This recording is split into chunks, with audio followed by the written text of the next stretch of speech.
Dear students, welcome back. Yes, जैसा मैंने promise किया था, गुजरात सेट बहुत जल्द लाने का। और ये एक पेपर, ये 2025 की पॉलिटिकल साइंस की पेपर है, जिसको मैं एज यूजुअल एनालाइज कर रहा हूँ with lots of additional information. But I must tell you कि it is one of the most beautiful paper I have analysed for SET assistant professor, और इसलिए ये बहुत यूजफुल होगा UGC NET SET assistant professor के लिए। चलिए बिना किसी भूमिका के शुरुआत करते हैं Gujarat set 2025 political science paper analysis with explanation and additional information which will be useful for all exam। इससे पहले कि क्वेश्चन आंसर का दौर हो शुरू, मेरे कई स्टूडेंट पूछ रहे हैं, तो उनको मैं बता रहा हूं, और उनको भी जिन्हें कि बिल्कुल पता नहीं है, दिस टाइम फर्स्ट टाइम आप लोग के डिमांड पे फाउंडेशन बैच, जिसमें कि हम लोग क्लास के बेसिस पे, मतलब एक लेक्चर के बेसिस पे समझने की कोशिश करेंगे कि क्या रिक्वायर्ड है ऑब्जेक्टिव टाइप क्वेश्चन सिलेबस, जो यूजीसी नेट की सिलेबस को कवर करके, जिससे कि आपको डायरेक्ट फायदा सेट असिस्टेंट प्रोफेशनल में भी होगा कि किस लेवल तक हमें जानकारी चाहिए इन एग्जाम के क्वेश्चन को क्रैक करने के लिए। ये एक कोशिश है जो मैं कर रहा हूं, देखते हैं कैसा रहता है। यदि आप इसका एक हिस्सा बनना चाहते हो, तो आप 1 अगस्त से ये आएगी, उसकी अनाउंसमेंट होगी, उसमें रजिस्ट्रेशन होगा एज यूजुअल। आप उसको ज्वाइन कर सकते हो एज नॉमिनल प्राइस। आइए अब एक एक करके क्वेश्चन आंसर का दौर करते हैं शुरू, और अपने नॉलेज को थोड़ा सा और बढ़ाते हैं। इनफैक्ट इस पेपर से आप अपने नॉलेज को अच्छा खासा इंक्रीज कर सकते हैं पॉलिटिक्स में। वाई? बिकॉज ये पेपर ओवरऑल, जो मैं हमेशा करता हूं, ये एक बहुत ही शानदार सेट ऑफ क्वेश्चन है। इन्होंने सेटर ने काफी मेहनत की है, और उन्होंने सभी वो क्वेश्चन पूछे हैं जो आपको लगेगा वाह, मुझे जानना चाहिए, as a political science student मुझे जानना चाहिए।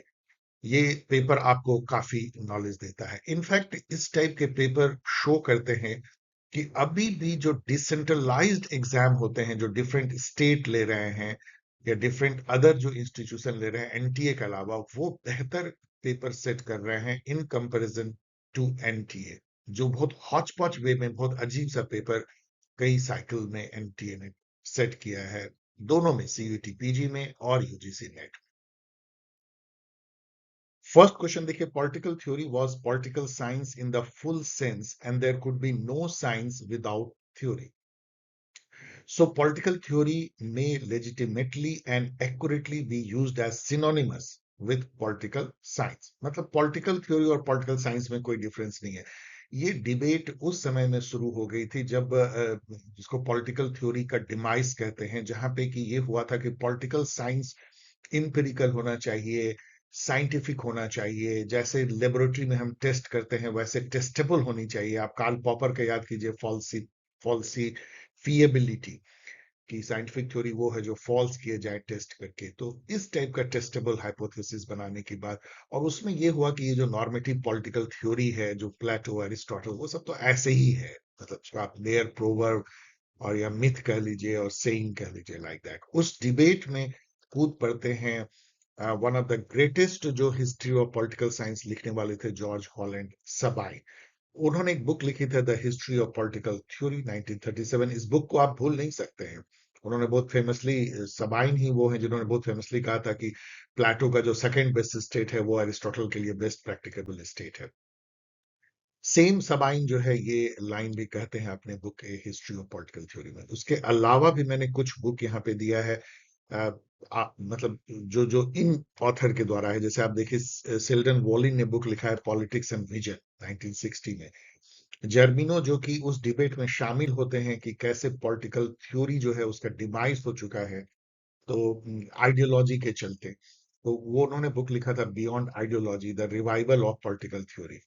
और माइकल ऑक्सेट ने जो है लिखा है रैशनलिज्म इन पॉलिटिक्स। बहुत सारे बुक लिखे हैं ऑक्सेट, जो एक कंजर्वेटिव थिंकर है, लेकिन उनकी ये बुक बहुत फेमस है, रैशनलिज्म इन पॉलिटिक्स। मैंने रिप्रेजेंटेटिव बुक दिया है। Who of the following thinkers differentiated between the liberty of the ancient and the liberty of the moderns? ये आसान क्वेश्चन है, लड्डू क्वेश्चन है। ये बुक आपको याद रखना चाहिए, 1874 की, the liberty of ancient compare with that of modern, Benjamin constant. But क्या कहते हैं ये भी समझना हमें जरूरी है। बेंजामिन कॉन्स्टेंट कहते हैं कि जो एंशियंट टाइम में जो कॉन्सेप्ट था लिबर्टी का, वो एक तरह का पब्लिक कंसर्न था, रिपब्लिकन था। मतलब उस समय में ये था कि हम आजाद कब है, जब अपने ऊपर हम खुद शासन कर सकते हैं, सेल्फ गवर्न। याद करो इंडिया की आजादी, वो आजादी के व्यक्ति की आजादी नहीं थी ना, एक पूरे कौम की आजादी थी। और किससे आजादी थी? कोई ऊपर से आके आपके ऊपर जो है डोमिनेंस करता है, अपना रूल चलाता है। तो उसमें लोग बढ़ चढ़ के जो है अपने को खुद गवर्न करने में भाग लेंगे, यदि हम पब्लिक ड्यूटी में हमको अलाउ किया जाता है कि तुम भी जो है वो रूल कर सकते हो, समाज को चला सकते हो, तो वो यदि हम में है तो हम फ्री हैं। काफी ज्यादा जो है रिपब्लिकन फ्रीडम की तरफ जाता है, जो बाद में फिलिप पेटिट ने जिसको काफी उठाया।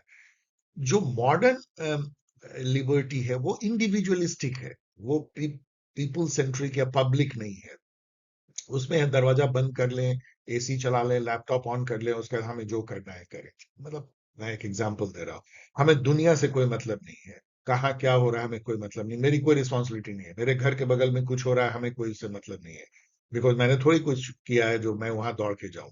मतलब आई मुझे छोड़ दो, नॉन इंटरफेरेंस, जो निगेटिव लिबर्टी के टर्म में आया, जो मॉडर्न टाइम में सबसे जो इंपॉर्टेंट लिबर्टी कि लिबर्टी मतलब non interference by any one in the any others life, छोड़ दो हमें, हम जो कुछ भी करें हम ऑटोनोमस है।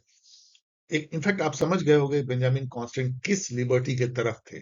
ऑफ कोर्स वो पब्लिक लिबर्टी या इंसेंट लिबर्टी को बेहतर मानते हैं समाज के लिए, ना कि सब अपने अपने खोली में घुस जाएं और अपने को कहें कि नॉन इंटरफेरेंस निगेटिव लिबर्टी की तरफ वो नहीं थे। बेंजामिन सॉरी बेंजामिन कॉन्स्टेंट ने बहुत पहले जो है निगेटिव एंड पॉजिटिव फ्रीडम का लगभग किया था, क्योंकि लिबर्टी ऑफ एंसियन देखो उसमें काफी सारा पॉजिटिव लिबर्टी के भी अंश आते हैं। इसया बर्लिन 1850s के दौर में उन्होंने जो है two concept of liberty, four essays on liberty, ये सब लिख करके जो है निगेटिव एंड पॉजिटिव लिबर्टी को बिल्कुल डेलिनिएट कर दिया। पहली बार जो है ऐसे निगेटिव और पॉजिटिव लिबर्टी को उन्होंने दो खेमे में बांटा।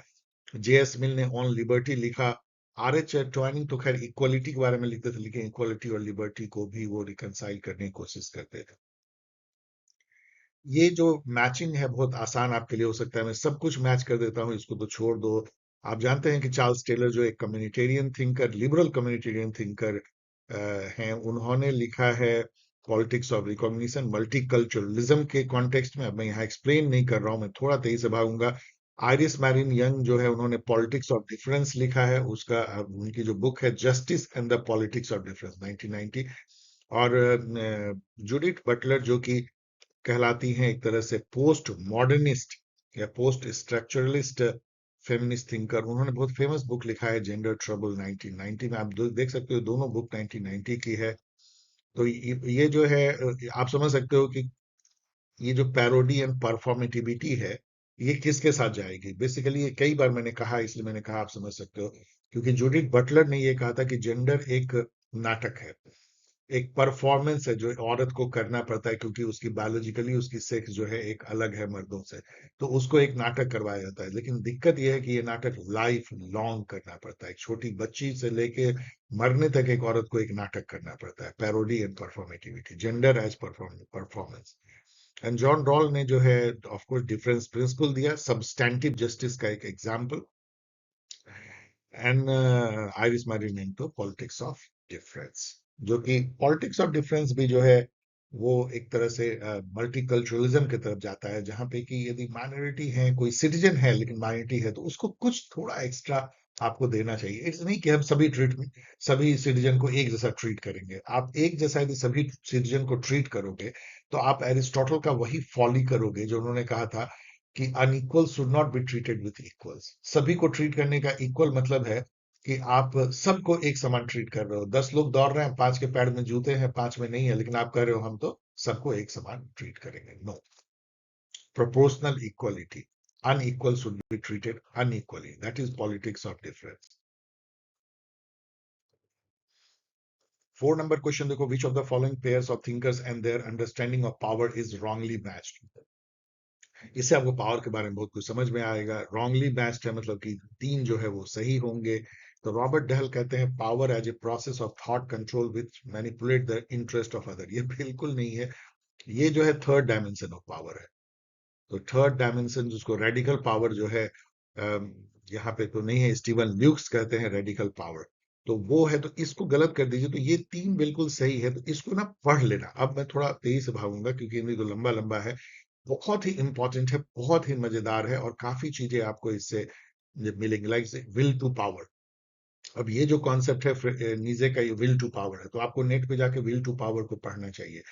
फूको का जो पावर कैसे जो है कैपिलरी की तरह एक्ट करता है, गवर्नेबिलिटी होती है, पावर कैसे डिसिप्लिन करता है, पावर जो है वो कैसे जो है नॉलेज और पावर का नेक्सस बनता है, ये सब चीजें आपको इससे समझना चाहिए। इसी तरह जॉर्जियो अगैम्बेन का जो बुक है, ये homo sacer sovereign power and bare life, वो जरूर आपको समझना चाहिए। कैसे जो है जो स्टेट है वो कुछ लोगों को कैसे वो बेयर लाइफ में कन्वर्ट कर देता है, बेयर एनिमल लाइफ में कन्वर्ट कर देता है। वो है ही नहीं, वो ह्यूमन है ही नहीं फॉर स्टेट।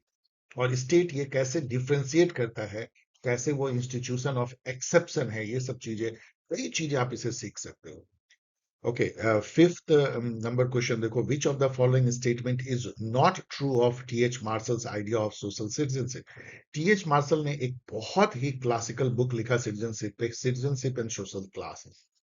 उन्होंने इंग्लैंड के पॉलिटी को हिस्टोरिकली एनालाइज करके लिबरल वर्ल्ड में कैसे जो सिटीजनशिप है उसकी आइडिया कैसे इवॉल्व हुई है, और कैसे सिटीजन को शुरू में केवल सिविल राइट्स दिए गए, सिविल लिबर्टीज कहते हैं, बाद में पॉलिटिकल राइट्स आए, और अब तो social and socio economic rights, ये बातें वो करते हैं। तो कौन सा इसमें से नहीं ट्रू है? Citizenship is ultimately A social status जो आपको इक्वलिटी देती है, एक तरह का status. Citizens to enjoy freedom from poverty if they are to participate fully in the affairs of the community। चलो यहाँ रख लेते हैं। Citizenship and social class are opposing principle। एकदम उन्होंने ये कहा था कि जो कैपिटलिस्ट क्लास सिस्टम है वो बांटता है सोसाइटी को, वो ऊपर नीचे हायरार्की करता है, लेकिन सिटीजनशिप में सब बराबर होते हैं। चाहे आप यहाँ हो, चाहे यहाँ हो, चाहे कैपिटलिस्ट हो, लेबर क्लास हो, सिटीजनशिप में सब बराबर।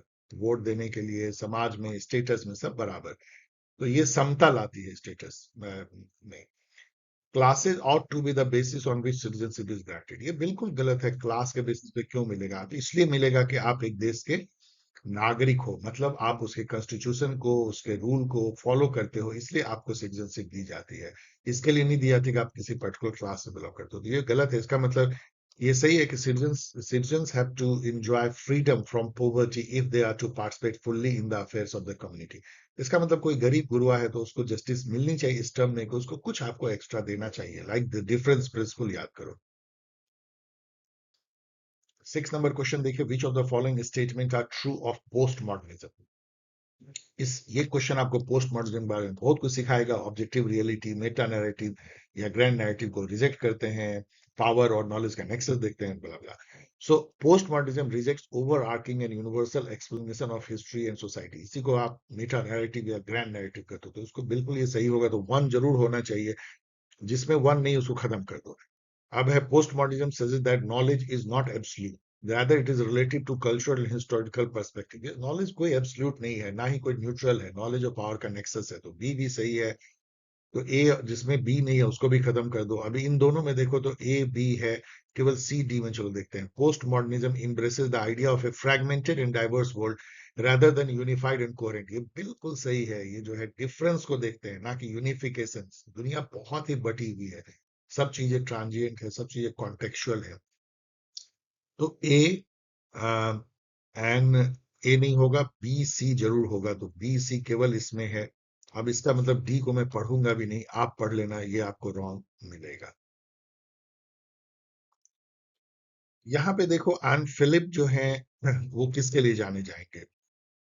यदि आप इसको कंफ्यूज कर रहे हो तो आप ऐसे चलो, विल कैमेलिका जो है वो मल्टीकल्चरल ओडेसीज के लिए जाने जाते हैं, वी ऑल नो।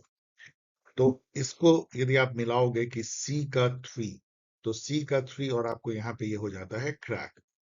इसको अब हम आंसर से चलते हैं। जब ये क्रैक हो गया सी का थ्री, तो ए का फोर होगा।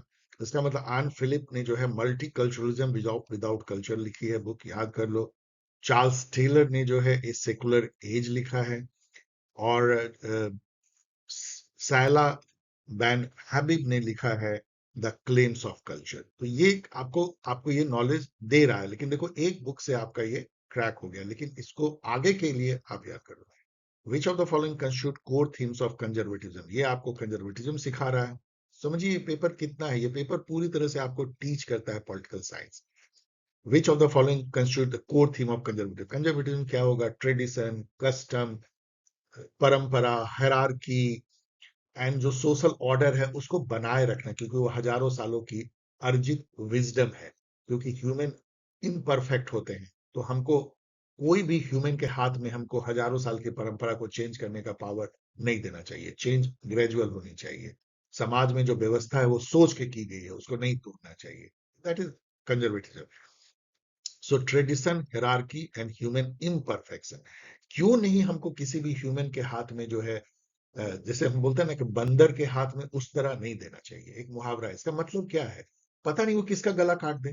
तो कभी भी कंजर्वेटिज्म कहेगा कि कभी भी किसी को भी आप वो पावर मत दे दो कि सब कुछ बदल दे हजारों साल का, क्योंकि आपको कुछ पता नहीं। ह्यूमन ऑलवेज इम्परफेक्ट होते हैं, लोभी होते हैं, क्रोधी होते हैं, उनको मोह होता है, लालच होता है, सेल्फ इंटरेस्टेड होते हैं, फिकल होते हैं। उनके हाथ में मत दो चेंज करने की ताकत।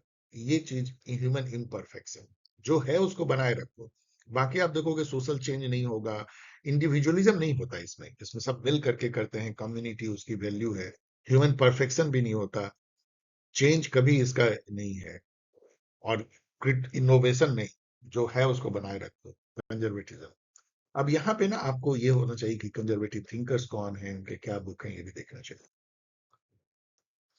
9 नंबर क्वेश्चन देखो, which of the following statement is true of liberalism. अब आप देखो कि पोस्ट मॉडर्निज्म, कंजर्वेटिज्म और लिबरलिज्म आपको ये सिखा रहे हैं कौन सा ट्रू है। इसका मतलब 3 गलत होंगे। Liberalism emerge as a rejection of modernity, ऐसा आप कभी नहीं कर सकते हो। Liberalism is based on individualism which consider the individual as ends in themselves. अभी देखो सबसे लंबा स्टेटमेंट है, तो सबसे सही स्टेटमेंट होगा बिल्कुल, क्योंकि ये इंडिविजुअल को ऑटोनोमस मानते हैं। इंडिविजुअल अपने आप में जो है एंड है, गोल है, वो किसी के लिए मींस नहीं है, कोई मीडियम नहीं है कि उसके शरीर पे रख के पाओ आप आगे बढ़ जाओ किसी को। इसका कहने का मतलब क्या है कि मान लो कि एक इंडिविजुअल की बलि देने से 10 लोगों का भला होता है किसी समाज में, तो आप नहीं कर सकते हो। लिबरलिज्म बोलेगा नो, जॉन रॉल बोलेंगे नो, आप कुछ नहीं कर सकते हो चाहे 10 लोगों का भला हो। वैसे लिबरलिज्म की जो एक धारा है यूटिलिटेरियनिज्म, वो इसको कहती है, वो एक अलग डिबेट है। तो इसका मतलब कि ये दोनों भी गलत होंगे, पढ़ लेना। Which of the following pair is wrongly match, तो Mary Wollstonecraft of course liberal feminism की तरफ जाएंगी। जर्मेन ग्रेयर जो है, उन्होंने बुक लिखा था द फीमेल इनक 1970 में, तो ये तो रेडिकल फेमिनिस्ट हैं, ठीक है। जूडिथ बटलर जो है, अभी हम लोगों ने देखा पोस्ट मॉडर्न फेमिनिस्ट है, नियो लिबरल नहीं है, तो यही हमारा सही आंसर है। तो उसका मतलब फ्रेडरिक एंगल भी जो है सोशलिस्ट फेमिनिज्म की तरफ, इन्होंने भी काफी कुछ लिखा है औरतों के बारे में, family and all. What is the name of the text that contain the teaching of Confucius and his follower? In fact, Confucius जो greatest thinker हैं चाइना के, उनके नेम पे कन्फ्यूशियनिज्म निकली है। उन्होंने कभी जो है कबीर के भांति ही कभी उन्होंने कोई चीज लिखा नहीं, उन्होंने कभी कोई राइटिंग नहीं की, लेकिन उनकी जो सेइंग्स है, उनकी जो बुद्धिमानी की बातें हैं, वो उनके फॉलोअर ने बहुत सारे कलेक्शन में रखा है। उसमें से जो ग्रेटेस्ट है वो है एनालेक्ट्स। एनालेक्ट्स जैसे आप पढ़ लीजिए, तो इसको याद कर लो। और इसमें क्या बातें हैं, कन्फ्यूशियनिज्म कितना चाइना को इफेक्ट करती है अभी भी, ये जान लो। बेसिकली कन्फ्यूशियस जो है वो मोरलिटी और इथिकल गवर्नेंस पे जाते हैं। राजा को जो है अपना राज धर्म निभाना चाहिए, लाइक दैट। और बेसिकली वो पिता के समान होना चाहिए, गार्जियन के समान होना चाहिए, प्रजा प्रजा में भेद नहीं करना चाहिए, प्रजा के सुख को आगे रखना चाहिए, उस टाइप की बातें करते हैं। फैमिली में भी जो फादर होता है उसको जो है उस टाइप का फीलिंग होना चाहिए कि वो आगे ले जाए। और उसी तरह फादर फिगर जो है, जैसे फैमिली का पिता होता है वैसे ही जो है राजा होता है, लाइक दैट। इस तरह की बातें वो करते हैं। समाज भी मजबूत रहे और समाज की मजबूती से स्टेट जो है मजबूत रहे, ये बात वहां पे है। 12 नंबर देखो, which of the following statement are true about the political thought of Aristotle, choose the correct answer from the code. यदि आप इसको पढ़ते हो तो एरिस्टोटल के बारे में कितनी ही चीजें आपको पता लग जाएगी, क्योंकि यहाँ पे आप देखो तो एक ही केवल गलत है। चलो हम लोग गलत ढूंढते हैं, तो गलत यदि ढूंढते हैं, justice belongs to the polis, for justice is an ordering of the political association. यहाँ पे चलो इसको देखते हैं क्या ये गलत होगा। It is possible for the whole of a state to be happy even if most of its parts all are not happy। ये बिल्कुल गलत है। ये तो बिल्कुल ये कहते हैं कि यदि नहीं यदि इंडिविजुअल पार्ट आपका नहीं हैप्पी है, यदि शरीर का कोई पार्ट जो है आपका बीमार है, तो पूरा शरीर क्या खुश हो जाएगा? ऐसा नहीं हो सकता, क्योंकि वो ऑर्गेनिक व्यू ऑफ स्टेट लेते हैं। इसके चलते ये बिल्कुल गलत है कि whole of state will be happy यदि कुछ पार्ट उसका हैप्पी ना हो तो ये गलत है। इसका मतलब इसको पढ़ लेना। अब मैं जो है आगे बढ़ रहा हूं तेजी से, क्योंकि ये पेपर ऐसा लेंदी है कि 2 घंटे से भी ज्यादा का नरेशन हो जाएगा। तो इसको यदि आप सी को निकाल दो, सी सी और सी, तो ए बी डी सही है, तीनों को पढ़ लो। यहाँ पे देखो ये आसान है, क्योंकि अरिस्टोटल ने जो है 4 कॉजेज दिया, जिसको कि इस क्रम में आप याद रखो, क्योंकि सीक्वेंस से पूछते हैं। मटेरियल कॉज मतलब किस चीज, मटेरियल और फॉर्मल कॉज उनका जो है बेसिकली सब्सटेंस बनाता है। कोई भी सब्सटेंस, जैसे मैं अभी लैपटॉप पे हूं, तो लैपटॉप में एक तो मटेरियल है, मतलब उसमें जो सिलिका है, उसमें मेटल है, उसमें प्लास्टिक है एंड ऑल। लेकिन इससे वो लैपटॉप नहीं है। लैपटॉप फॉर्मल कॉज से है कि लैपटॉप होने का आइडिया क्या है, लैपटॉप से आप क्या कर सकते हो। तो वो आइडिया चूंकि इस मटेरियल में नहीं था, इसलिए ये एक सब्सटेंस बनता है जो अपने आप में कुछ कर सकता है, जिसकी अपनी वजूद है। और इफिशिएंट है कि ये, मतलब इफिशिएंट कॉज का मतलब होता है क्या हो करके ये बना है। ऑफ कोर्स किसी फैक्ट्री में किसी ने बनाया होगा, कोई कंपनी ने, on all what cause this to happen, laptop. और फाइनल इसका पर्पस क्या है, फाइनल पर्पस क्या है कि आपको जो भी आपकी, जैसे मान लो मेरे लिए ये जो है एजुकेशन देने का एक साधन है। सो ये इसका फाइनल पर्पस है कि मैं इस पे स्टडी कर सकूं, रिसर्च कर सकूं और आपके लिए वीडियो बना सकूं, लाइक दैट। तो वो उसका फाइनल टेलोस है, मतलब पर्पस, फाइनल पर्पस मतलब उसकी उसका क्या गोल है, क्यों ये बनाया गया है। सो ये 4 कॉज जो है ये एरिस्टोटल ने दिया है। इमरुल खान ने कैटेगोरिकल इंपेरेटिव दिया था इसका। और किस बुक में दिया था ये भी देखो। इन्होंने लिखा था ground work of the metaphysics of moral, 1785 में। ये बुक थोड़ा छुपा हुआ है, देख लेना। उसमें उन्होंने ये कहा था कि जो यूनिवर्सल मोरल परसेप्ट क्या है, यूनिवर्सल मोरल लॉ क्या है। कोई भी ऐसा काम किसी भी आदमी को, इंडिविजुअल को नहीं करना चाहिए जो वो नहीं सोचता कि ये यूनिवर्सल लॉ बन जाए। मतलब कहने का मतलब क्या है, सुनना मैंने जो कहा है गौर से। जैसे मान लो कि हमें झूठ नहीं बोलना चाहिए, क्यों?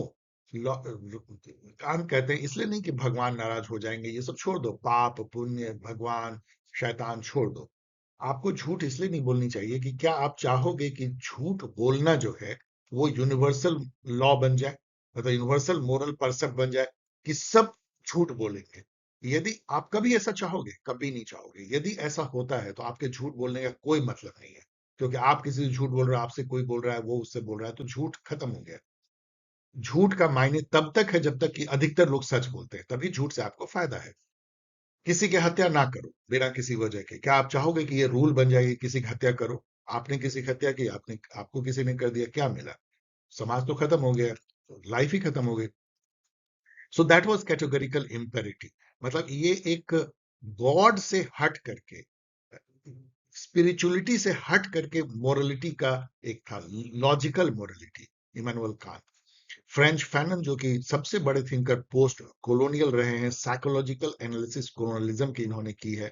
उन्होंने जोन ऑफ नॉन बीइंग का कॉन्सेप्ट दिया है। उनकी जो ये बुक में इन्होंने दिया है ब्लैक स्किन व्हाइट मास्क। मतलब कि जो जो जो जो कोलोनाइज पीपुल है ना, वही बेयर लाइफ, उनको जो है कीड़े मकोड़े बना दिया जाता है, उनको अलग जगह रखा जाता है कॉलोनीज में, व्हाइट कॉलोनी ब्लैक कॉलोनी। और वो जोन ऑफ नॉन बीइंग, वहां कोई पुलिस आए उसको गोली मार दे, कोई देखने वाला नहीं, कोई एफआईआर करने वाला नहीं। हाना आरेंट जो है वो बीटा एक्टिवा या एक्टिव लाइफ का कॉन्सेप्ट देती हैं अपने famous book the human condition 1958 में, जहां वो कहती हैं कि जो हमारी एक्टिव लाइफ है उसको 3 एक्टिविटी में हम बांट सकते हैं। लेबर वर्क एक्शन, जिसमें लेबर हम एनिमल के साथ शेयर करते हैं, लोएस्ट लेवल है। वर्क जो है हम, जैसे मैं जो ये वीडियो बना रहा हूँ, ये वर्क है। ये जो है ड्यूरेबल सोशल आर्टिफैक्ट है, जो कि आपके लाइफ टाइम से भी आगे रह सकता है। बिल्डिंग, लैपटॉप, इमारतें, रोड, ब्रिज, ये सब जो है वर्क है। उसी से ह्यूमन वर्ल्ड बनता है, जो दुनिया हम बनाते हैं वर्क से। तो ये लेबर से इंपॉर्टेंट है। लेकिन जो दुनिया बदलती है, जो दुनिया में जो रिवॉल्यूशन आता है, चेंज आता है, वो एक्शन से आता है। और ये पॉलिटिक्स है, जो मोदी जी कर रहे हैं, जो ट्रम्प कर रहे हैं, अच्छा हो या बुरा हो, जो हिटलर ने किया, अच्छा हो बुरा हो, स्टालिन ने किया, गांधी जी ने किया, वो एक्शन है जो कि पब्लिक रियल में स्पीच, डायलॉग, कम्युनिकेशन, इम्पैथी उससे की जाती है, उससे समाज बदलता है, दुनिया बदलता है। तो लेबर वर्क एक्शन इसी हायरार्की में। 40 नंबर देखो, sovereignty cannot be represented for the same reason that it cannot be alienated. Alienated का मतलब होता है अपने से अलग नहीं कर सकते हो। And law which the people has not ratified in person is void. कोई कानून यदि आपने खुद उसको नहीं, उसको जज करके उसको ओके किया है, तो आपके लिए लागू नहीं होता है, if not law at all. अब ये बात कौन कहेंगे? जैसे ही देखो कि सॉवरेंटी कैनॉट बी रिप्रेजेंटेड, एक ही थिंकर आपको याद आना चाहिए और वो है रूसो, जिन्होंने ये कहा था कि sovereignty reside in people and cannot be given to any representative, जो जॉन लॉक कहते हैं।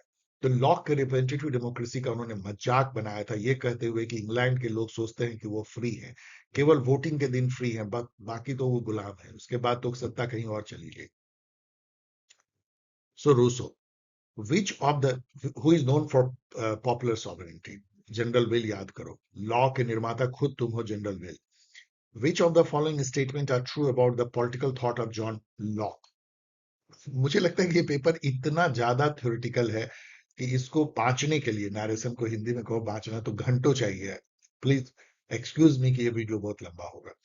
which of the following statement are true about the political thought of John Locke? तो इसमें देखो, यदि दो ही स्टेटमेंट सही है, ट्रू, तो John Locke made no distinction between political power and paternal power. तो उन्होंने बिल्कुल किया था, उन्होंने कहा था कि एक फादर का जो पावर होता है एक घर, वो एक फिलियल है, अलग है, वहां पे वो गार्जियन होता है, पिता तुल्य जिसको हम बोलते हैं। वो, तो वो बच्चे और बाप का जो रिलेशन है, वही जो है आपके शासक और आपका नहीं है। वो आपका बाप नहीं है, माई बाप नहीं है शासक, वो आपका रिप्रेजेंटेटिव है। आप बिल्कुल, आप मालिक हो, वो आपका नौकर है, एजेंट है, ये उनका कहना था।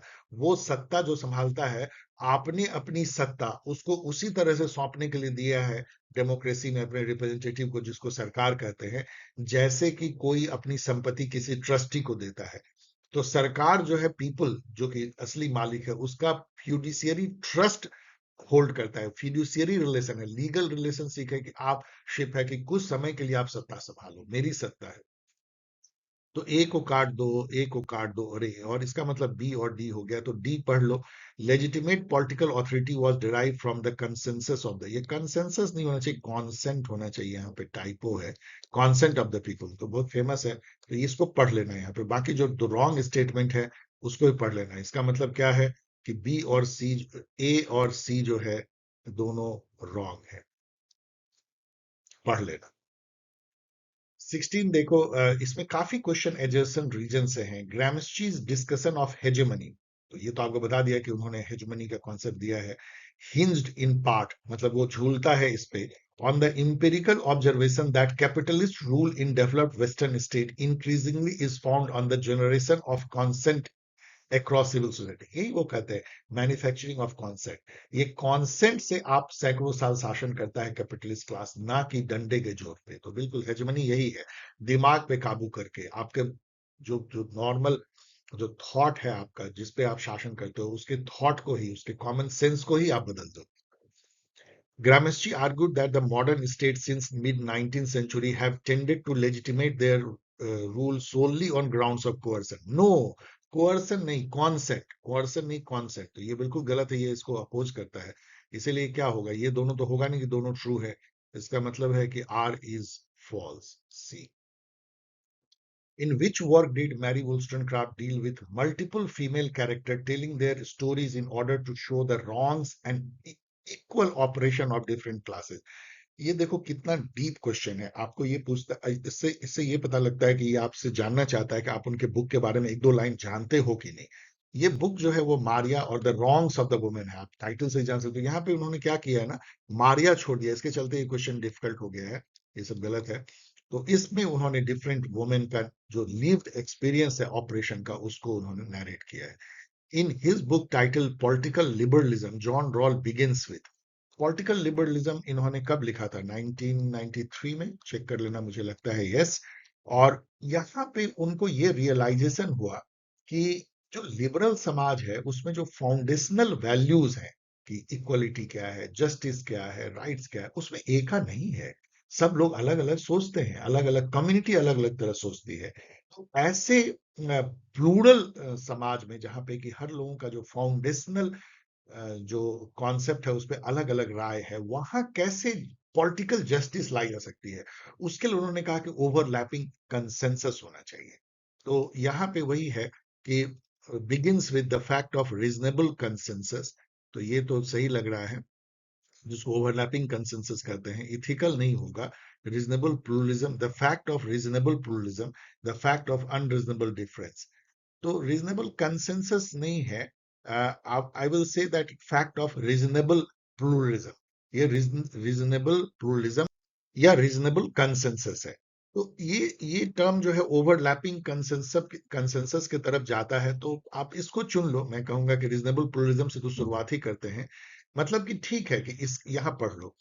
इसके बावजूद भी कि फाउंडेशनल जो वैल्यूज है उसमें काफी प्लूरलिज्म है, लोग अलग अलग तरह से सोचते हैं, लेकिन फिर भी एक ना ओवरलैपिंग कंसेंसस है कि justice in the political sense, not ethical और मोरल सेंस, क्या होना चाहिए।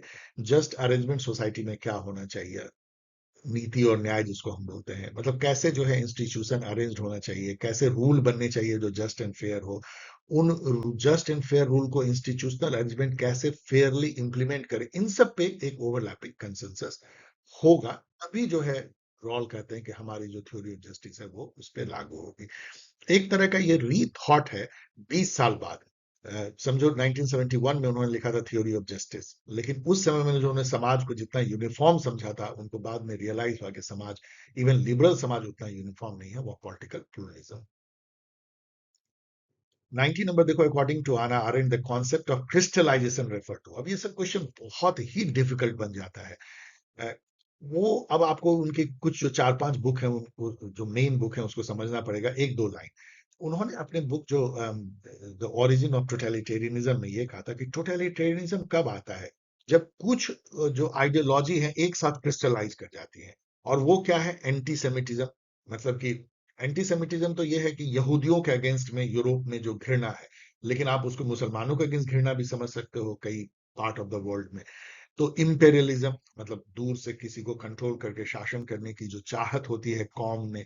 रेसिज्म है, या कास्टिज्म भी इसमें जोड़ सकते हो। ब्यूरोक्रेटिक रूल जो है, जो कि जकड़ लेती है एकदम अजगर के जैसे किसी स्टेट को। और मास सोसाइटी का मतलब होता है जहां पे कि टीमी मिलियंस ऑफ पीपल बिना दिमाग के जो है, वो सोशल मीडिया पे कुछ देखा तो उधर स्वे हो गया, किसी नेता ने कुछ डेमोगॉग ने कह दिया तो उधर स्वे हो गया। मतलब अपना कोई दिमाग नहीं है वो, समझो एक एक एमोर्फस जो है वो रैबल के जैसे हैं, समुद्र किनारे जो पत्थर होते हैं जिसका कोई अपना वजूद नहीं है, बस जो कुछ कोई भरमा दिया वो उधर चले गए। तो वो सब मिल करके यदि ये एक साथ क्रिस्टलाइज हो जाए ना, तो आपको टोटलिटेरियनिज्म मिलेगा। उसमें कोई ऐसा लीडर उभर आएगा जिसको ये मास सोसाइटी भगवान मान लेंगे, उसकी मूर्ति बना देंगे, और फिर वो जो है शासक स्टालिन और हिटलर के जैसा, उसकी तो बल्ले बल्ले हो गई, और उसके जो चेले चाटियों का जो गुट है वो मिल करके आपको पूरी तरह दबोच लेगा, और फिर दशकों तक जो है टोटलिटेरिज्म को आप झेलो। ये उसको वो क्रिस्टलाइजेशन कहती है हाना अरेंड। मतलब वो सिचुएशन, क्रिस्टलाइजेशन क्या होता है, जैसे क्रिस्टलाइजेशन का मतलब होता है क्रिस्टल बन जाना, जब आप बर्फ जमती है तो मतलब कुछ चीजें जो है सब मिल करके ना कोलैस होकर के यदि बड़ा सा बन जाए तो वो चट्टान बन जाती है, क्रिस्टलाइजेशन। तो ये जो है सबसे बड़ा स्टेटमेंट, सबसे सही statement, how totalitarianism emerge out of disparate element. ये सब डिस्परेट एलिमेंट है belonging to the subterranean stream of western history. ये सब जो है समाज में नीचे दबी रहती है, जो हमारी गंदगी समाज की है, लेकिन टोटलिटेरिज्म उस गंदगी को ऊपर ले आता है, और वो गंदगी मिल करके एक चट्टान बन जाती है, और फिर टोटलिटेरिज्म होता है ये। तो इसको और पढ़ सकते हो। हेगल के बारे में कहा जा रहा है, Hegel characterize the universal class of the bureaucracy as the pillar of the state. Bureaucracy को बहुत प्रेज करते हैं हेगल। वो कहते हैं कि वही जो iron, sorry, steel frame of the nation जो पटेल जी ने कहा था, उस टाइप का। तो बेसिकली क्या है, पिलर ऑफ द स्टेट क्यों कहते हैं, क्योंकि उनका कहना है not committed to rule of God, commitment to the political subjectivity नहीं, कमिटमेंट टू इम्पार्शियलिटी। क्योंकि वो कहते हैं कि स्टेट जो है वो यूनिवर्सल अल्ट्रुइज्म का साइट है। वहां स्टेट किसी एक क्लास के लिए नहीं है, किसी एक कॉम के लिए नहीं है, किसी एक कास्ट के लिए नहीं है, वो सब के लिए है। तो जो इसी तरीके से जो ब्यूरोक्रेट्स होते हैं जो स्टेट को रिप्रेजेंट करते हैं, उसके एक्शन आर्म है, वो किसी के लिए नहीं है, वो इम्पार्शियल है, उनके लिए सब बराबर है। तो इम्पार्शियलिटी के चलते वो पिलर ऑफ द स्टेट है। यहाँ पे इथिकल लाइफ जो हेगल की है वो तीन इंस्टीट्यूशन से बनी है, फैमिली, सिविल सोसाइटी और स्टेट। सिविल सोसाइटी आप देख सकते हो, फैमिली और स्टेट के बीच में एक ट्रांजिशन है। फैमिली पर्टिकुलर अल्ट्रुइज्म है, समझना है क्या है। सिविल सोसाइटी यूनिवर्सल ईगोइज्म का साइट है और स्टेट यूनिवर्सल अल्ट्रुइज्म। मैं एक्सप्लेन नहीं कर रहा हूँ। Which of the following are elements of Kautilya Saptanga theory of state? चलो एक आसान तो मिला। इसमें सप्तंगा में 7 लिम्स है, स्वामी, अमात्य, जनपद, दुर्ग, कोश, दंड, मित्र। तो यहाँ पे आप देखोगे तो प्रजा नहीं है, राष्ट्र नहीं है, जनपद, ये तीनों इसमें है। अमात्य, कोश, जनपद, तो यहाँ पे जो है शत्रु नहीं है, प्रजा नहीं है, धर्मा नहीं है, तो केवल बी सही है। यहाँ पे देखो बरनी जो है, इन्होंने बुक लिखी था तारीखी फिरोज शाही, तो एम एन रॉय ने लिखा है the historical role of Islam. Mohammad Iqbal ने लिखा है बंग ए दारा। और अंबेडकर ने लिखा है पाकिस्तान और पार्टीशन ऑफ इंडिया। तो चलो, एम एन रॉय की बुक चूंकि यहाँ पे उन्होंने दिया है इंडिया इन ट्रांजिशन को याद रखो। सबसे फेमस इनकी बुक है रेडिकल रेडिकल ह्यूमनिज्म के लिए जाने जाते हैं, या न्यू ह्यूमनिज्म। एक कम्युनिस्ट जो बाद में डिसइंचेंटेड हो गए थे कम्युनिज्म से, मार्क्सिस्ट कम्युनिज्म से, M N Roy. India in transition इन्होंने लिखा, the future of Indian politics लिखा, ये कितना छुपा हुआ बुक है, and reason, romanticism and revolution लिखा। ये तीन बुक कभी आप भूलना मत। Which of the following pairs of concept and advocate is wrongly matched? Deendayal Upadhyay ने इंटीग्रल ह्यूमनिज्म दिया 1965, मुझे अब याद भी हो गई ये डेट। एम एन रॉय ने रेडिकल ह्यूमनिज्म दिया, अभी मैंने बताया। तिलक ने 4 पिलर स्टेट नहीं दिया था, ये लोहिया ने दिया था। 4 पिलर मतलब कि village, district, state and centre, कैसे जो है एक मिल करके, जो गांधी जी का सेम व्यू था वो सैनिक सर्कल का। श्री अरबिंदो ने इंटीग्रल योगा दिया, तो ये तो गलत है। विच ऑफ द फॉलोइंग, अब इंटीग्रल योगा के बारे में पढ़ लेना, बहुत ही इंपॉर्टेंट कॉन्सेप्ट है। Which of the following statement are true of Savarkar? इसमें से चलो करेक्ट स्टेटमेंट, तो आप देखो दो ही स्टेटमेंट करेक्ट, दो गलत होगा। Savarkar understood Hindutva to be the bond of love, common mother land and common blood among Hindus.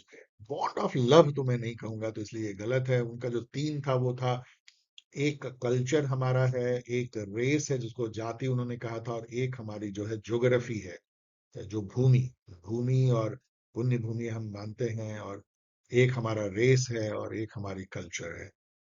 तो Savarkar author the book title Hindutva, ये बिल्कुल सही है। सावरकर स्टैब्लिश आरएसएस, नो, उन्होंने आरएसएस स्टैब्लिश नहीं किया था। और कभी आरएसएस ज्वाइन भी नहीं किया। Savarkar road the book inside the enemy camp, ये सही है। तो इसका सही होगा बी एंड डी, लेकिन अनफॉर्चुनेटली इसमें बी और डी कहीं है नहीं, तो इसीलिए ये क्वेश्चन मुझे लगता है आंसर इसका रॉन्ग है, मैंने क्वेश्चन मार्क लगाया है। 25 देखो, which of the following pair of author and book is correctly matched? यहाँ करेक्टली इनकरेक्टली गौर से देखना, एक ही करेक्ट है। तो एक यदि करेक्ट है तो, अब ये थोड़ा सा आसान नहीं है। ये मेरे अनुसार से काफी टफ है, लेकिन चलो, मुझे भी पता नहीं था, लेकिन मैंने देखा कि राजमोहन गांधी जी ने गुड बोटमैन लिखा है यहाँ पे। नो, यहाँ मैंने उसको कोई एक्सप्लेनेशन नहीं दिया, मैंने जाके पढ़ा भी था कि उन्होंने क्या लिखा है, लेकिन चलो, अभी मैं उसको बता भी नहीं रहा हूँ। लेकिन ये मैं क्वेश्चन इतना डिफिकल्ट है, इसका मतलब कि ये सब गलत है, तो किसने किसने लिखा होगा इस सबको आप जा करके देख सकते हो। यदि आपको थोड़ी रिसर्च करो तो आपको इन थिंकर के बारे में हो सकता है इन्होंने उन्होंने उसको, जैसे लुई फिशर ने लिखा होगा ए वीक विद गांधी, तो उसको इधर कर दिया है। और निर्मल कुमार बोस ने माई डेज विद गांधी ऐसा कुछ लिख दिया होगा। So यहाँ पे देखो 26 number, these are very difficult question. 26, if we wish to maintain democracy not merely in form but also in fact, what must we do? मतलब रियल डेमोक्रेसी यदि लाना हो तो क्या करें? तो ये बात कौन कहेंगे अम्बेडकर जी को छोड़ के? तो अब आगे देख लो, it means we must abandon, हमको अबंडन मतलब त्याग देना चाहिए, the bloody method of revolution, no bloody revolution. It means we must abandon the method of civil disobedience, Gandhi ji का सिविल डिसोबीडियंस को भी छोड़ दो। नॉन कोऑपरेशन एंड सत्याग्रह सब छोड़ दो, गांधी जी से कितना अलग हो गए है। These methods are nothing but the grammar of anarchy. तो कई लोग कहते ही हैं, गांधी जी खुद अपने को फिलोसफिकल एनार्किस्ट कहते थे। And the sooner they are abandon the better for us. तो ये कैसे गांधी जी से कितने अलग ये हो गए हैं, ये भी स्टेटमेंट बताता है। आइए नेक्स्ट क्वेश्चन देखते हैं, 27 number, which of the following books is not authored by Ram Manohar Lohia? तो इस तरह क्वेश्चन तो जनरली आसान ही होते हैं, लेकिन ये उतना आसान नहीं है, क्योंकि इसमें ये खोजना कि कौन सा इन्होंने नहीं लिखा है, नॉट इजी, बिकॉज सारे छुपे हुए बुक हैं। और हिंदू बनाम हिंदू, ये आपको पता भी नहीं होगा कि उन्होंने लिखा है, it's a unknown book. Economics after marks भी, लेकिन आप गेस कर सकते हैं लोहिया ने लिखा होगा। ए रिवोल्यूशनरी क्वेस्ट जो है ये जेपी ने लिखा है, लेकिन ये भी इतना नहीं, केवल एक नोन बुक है इसमें, guilty man of India's Marxism. So ये this is a difficult question, I will say very difficult question. लेकिन ये आपको कितना नॉलेज देता है ये देखिए, कि ये आपको बताता है हिंदू बनाम हिंदू और इकोनॉमिक्स आफ्टर मार्क्स लोहिया ने लिखा है, ये भी बताता है कि रिवोल्यूशनरी क्वेस्ट जो बुक है वो जेपी ने लिखा है। ये क्वेश्चन आसान है क्योंकि रमाबाई को आप मिला सकते हैं the high cast Hindu women से। पंडित ताराबाई शिंदे को स्त्री पुरुष तुलना उन्होंने लिखा था। ईवी रामास्वामी को वुमेन इंस्लेव्ड, और सरोजनी नायडू विलेज सॉन्ग। तो ये आसान है, सबको मैंने मिला दिया है, नॉट मुश्किल, क्योंकि एक दो से ही आपका काम भी चल जाएगा। अब यहाँ देखो एजर्सन है, Nehru insisted that a scientific approach be accepted as a way of life, as a guiding principle and as a process of thinking to build the foundation of modern India। तो ये तो कहते थे साइंटिफिक टेम्पर होना चाहिए, मतलब हमें जो है डॉगमेटिज्म और ऐसे ही अंधविश्वास के बजाय जो है हर चीज को साइंटिफिक वे में देखना चाहिए, जो इनलाइटनमेंट का था, European enlightenment, science, logic, empiricism, तर्क, पॉजिटिविज्म, लाइक दैट। सो ये करेक्ट है। रीजन है कि Nehru observe that science revolutionise the conditions of human life and enabled man to secure considerable relief from the burden of miseries। ये बहुत general statement है science का, तो ये ब्यूटी ब्यूटी है या बेनिफिट है, और वही बात नेहरू भी मानते थे, इसीलिए तो साइंटिफिक टेम्पर अपनाना चाहिए। इसलिए ए इज द करेक्ट, ये दोनों करेक्ट हैं, और आर रीजन जो है करेक्ट एक्सप्लेनेशन एक है। 30 नंबर देखो, which of the following statement are true of Aurobindo's concept of nationalism. तो इनका जो नेशनलिज्म था, यहाँ देखो एक गलत होगा, और वो गलत मैंने यहाँ मार्क भी किया है, यूटोपियन फ्यूचर। यहाँ पे देखो तो Aurobindo viewed the nation as a metaphysical entity.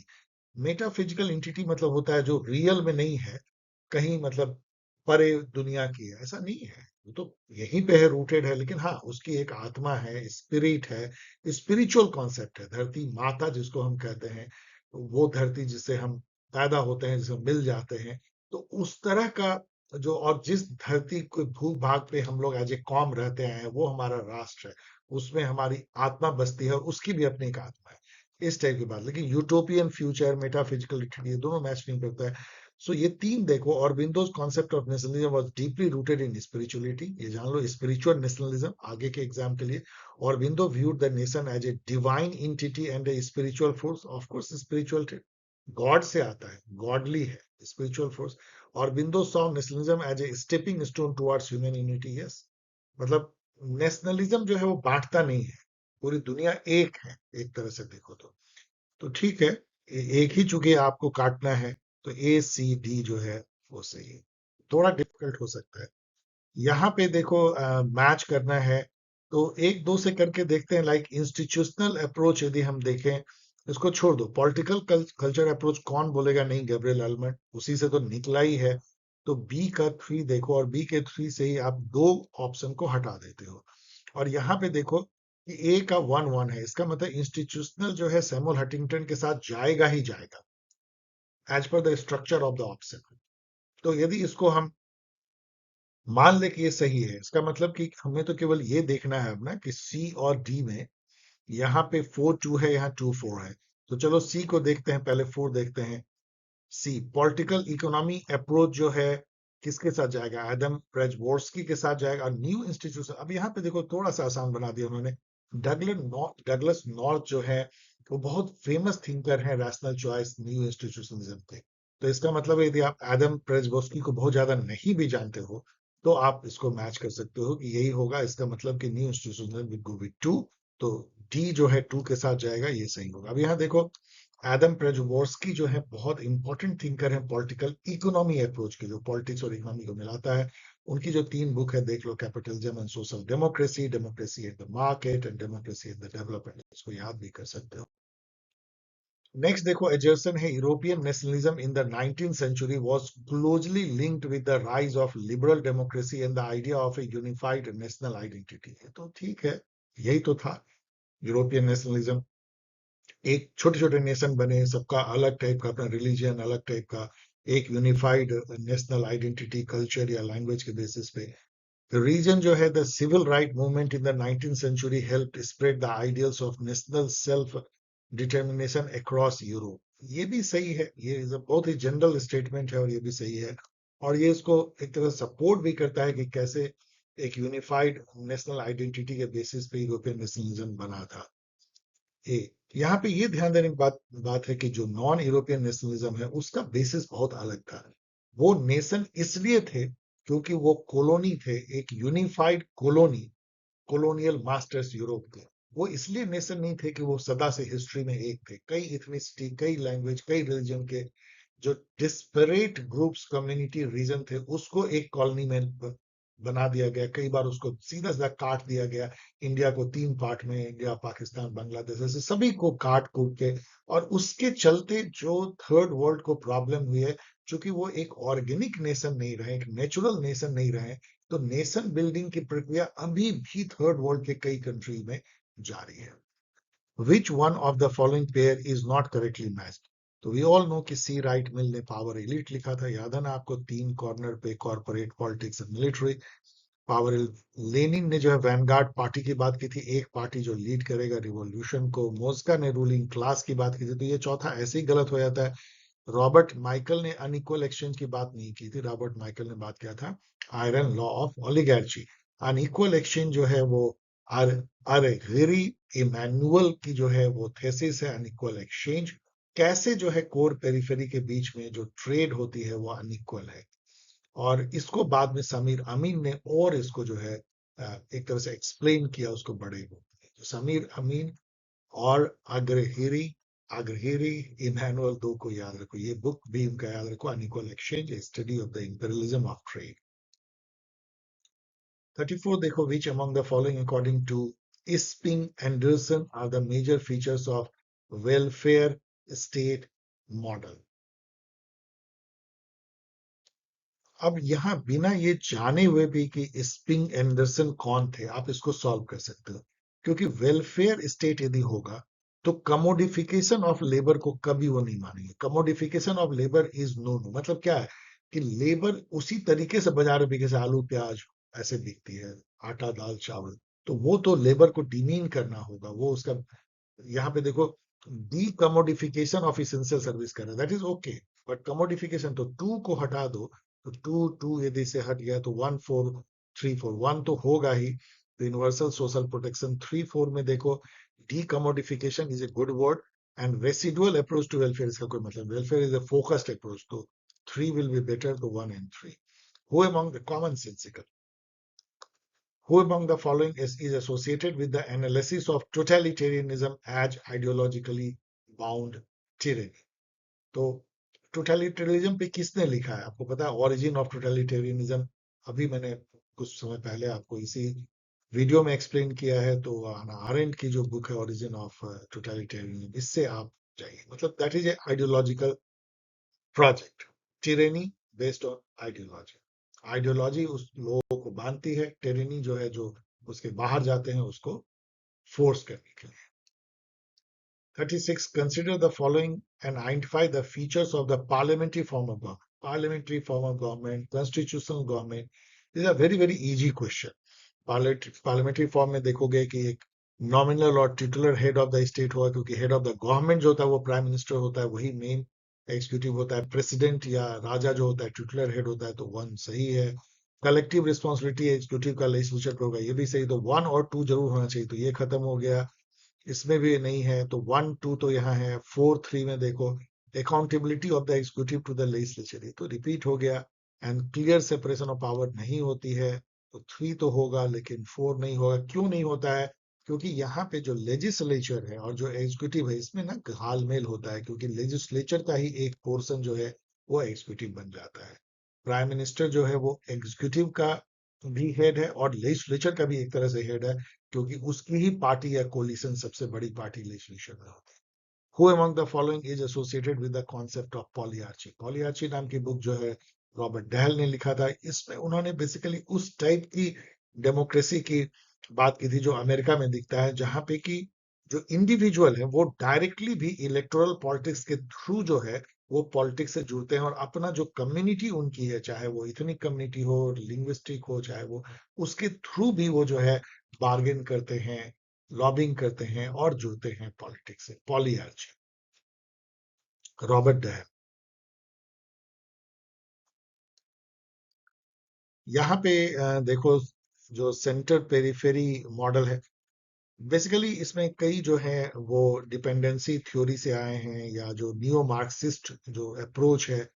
Centre periphery model क्या कहेगा, आ, कि ये इंडस्ट्रियलाइज और डेवलपिंग नेशन ये सेंटर हो गए, और डेवलपिंग नेशन जो है कोर पेरिफेरी।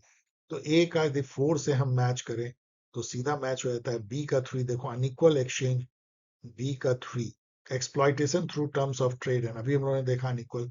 अरगरी इमैनुअल का सी का 2, डीलिंकिंग, मतलब कि आप जो है, डीलिंकिंग का मतलब क्या हुआ कि आप अपने डेवलपमेंट को, ये जो इंडस्ट्रियलाइज नेशन है उसे काट लो, डीलिंग कर लो, थोड़ा प्रोटेक्ट करो, तभी, नहीं तो आप डिपेंडेंट डेवलपमेंट हो गए। डिपेंडेंट डेवलपमेंट मतलब है growth under foreign capital without autonomy. आप कहने को आप डेवलप कर रहे हो, लेकिन आपका सारा जो काबू है, जो आपकी डोर है, आप यदि पतंग जैसे हो, कठपुतली जैसे हो, तो वो डेवलप नहीं सबके हाथ। मिक्स्ड मेंबर प्रोपोर्शनल सिस्टम जो है वो जैसे जर्मनी में अप्लाई जाती है, उसमें दो चीजों को मिक्स कर दिया था, दो इलेक्टोरल सिस्टम को। आधे सीट एफपीटीपी से भरे जाते हैं, जो कॉन्स्टिट्यूंसी में एक कैंडिडेट होता है, और दूसरा बाकी जो है पार्टी लिस्ट सिस्टम जो होती है, party list, PL system, proportional representation, उससे भरी जाती है। तो यही है कि compensating party seat shares by national list. तो जो एफपीटीपी की जो डिसप्रोपोर्शनैलिटी है उसको कंपनसेट करते हैं पार्टी लिस्ट से। रैंक चॉइस नहीं है, माइनॉरिटी पार्टी एक्सक्लूडिंग ऐसा कुछ नहीं है, यानी प्रोबेबिलिटी बेस्ड, नो। तो एक ही इसमें होता है कंपनसेटिंग, मतलब ये जो पार्टी लिस्ट वाली जो सीट है, ये प्रोपोर्शनैलिटी लाती है। एफपीटीपी जो है कॉन्स्टिट्यूशन से नाता बनाता है 1-to-1 कैंडिडेट का। जर्मनी इसके लिए फेमस है। थेडा इसके पोल्स structural theory of revolution emphasises, उन्होंने जो है स्टेट एंड सोशल रिवॉल्यूशन नाम की बुक लिखी थी, इसमें चाइनीज, रशियन और फ्रेंच रिवॉल्यूशन की उन्होंने तुलना की थी। तो थीटा इसके पोल जो स्ट्रक्चरल थ्योरी ऑफ रिवॉल्यूशन, सबसे बड़ी जो स्टेटमेंट है वो देखो, state break down due to international pressure and peasant autonomy. तो आई थिंक कि यही है, बाकी तो आइडियोलॉजिकल इंडोक्ट्रिनेशन नहीं होगा, बोर्जोइज क्लास कॉन्शियसनेस नहीं, करिस्मेटिक रिवॉल्यूशन। तो और इस पे आप पढ़ सकते हो, बट सबसे लंबा स्टेटमेंट सबसे सही, बहुत आसानी से इसमें आप क्रैक कर सकते हो। What is the meaning of deterrence? Deterrence का मीनिंग क्या होता है कि हम, मान लो एक पहलवान है एक गांव में, तो कोई क्या उससे लड़ाई करेगा? उसको किसी से लड़ने की जरूरत नहीं है। डिटरेंस का मतलब होता है आप में इतनी ताकत हो, और प्रूव्ड ताकत हो, कि सामने वाला आपको कभी प्रोवोक ही ना करे, कभी आपको लड़ाई के मैदान में आना ही ना पड़े। That is called deterrence. जैसे न्यूक्लियर बॉम्ब जो है डिटरेंस है। यदि मान लो अभी ईरान के पास न्यूक्लियर बॉम्ब होता, तो क्या जिस तरीके से इसराइल और अमेरिका ने उसके ऊपर अटैक किया 28 फरवरी, कर पाता? कभी नहीं। वो डिटरेंस होता है। भाई यदि गुस्सा होकर के उसके खमेनी को मारेंगे, यदि वो इसराइल पे 10 बम गिरा देगा, तो एक भी यदि नीचे गिर गया तो बस खत्म ही हो जाना है। तो डिटरेंस का यही मतलब होता है। अब यहाँ पढ़ो, non use of force by using the potential and exploitability of force, सही यही है। मतलब आपको फोर्स यूज करने की जरूरत ही नहीं है। तो बाकी देखो, achieve security through ability to defend, no. seek balance of power, no. Deny the adversary any gain from a conflict। मतलब आप इतना, आपका पोटेंशियल है और आप इतने आप में ताकत है, कोई आपको जो है फोर्स यूज करने के लिए कहेगा ही। Which of the following are the elements of traditional concept of security? Traditional and जो न्यू कॉन्सेप्ट है जो सिक्योरिटी की, ट्रेडिशनल में स्टेट की सिक्योरिटी, उसकी बॉर्डर की security, forces and all, Arsenal, nuclear, ये है। जबकि जो नॉन ट्रेडिशनल सिक्योरिटी है वो है ह्यूमन सिक्योरिटी, पेंडेमिक से सिक्योरिटी, भूख हंगर से सिक्योरिटी, स्ट्रक्चरल वायलेंस से security, environmental security, like that. So इसमें से ट्रेडिशनल देखोगे तो क्लाइमेट चेंज नहीं होगा, तो ए निकाल दो, ए और सीधा इसका मतलब है कि एक ही आंसर होगा B C D. Sovereignty of the state को प्रोटेक्ट करना, more weapon and preserve territorial integrity, that is the conventional और ट्रेडिशनल नोशन ऑफ सिक्योरिटी। यहाँ ये भी याद रखो कि जो ह्यूमन सिक्योरिटी है, नॉन स्टेट की जो सिक्योरिटी है, वो Copenhagen school of security study of Barry Buzan उसके लिए फेमस। 43 देखो, which of the following statement is true? Chemical weapon convention allow the use of chemical weapon during war. No no no, कहीं पे भी आपको chemical weapon use नहीं करना है, तो ये गलत है। The genesis of international atomic energy agency was president Roosevelt's address. No, president Eisenhower की एड्रेस थी एटम फॉर पीस, तो उससे निकली है आईएईए 1960s में, तो ये भी गलत है।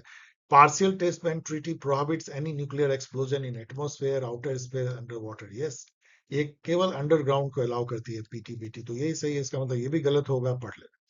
Which of the following is an important idea related to Marxist approach to international relation? Marxist approach, जहां पे core, periphery, unequal exchange, structural जो कैपिटलिज्म है ग्लोबल लेवल पे, सो इंपॉर्टेंट आइडिया।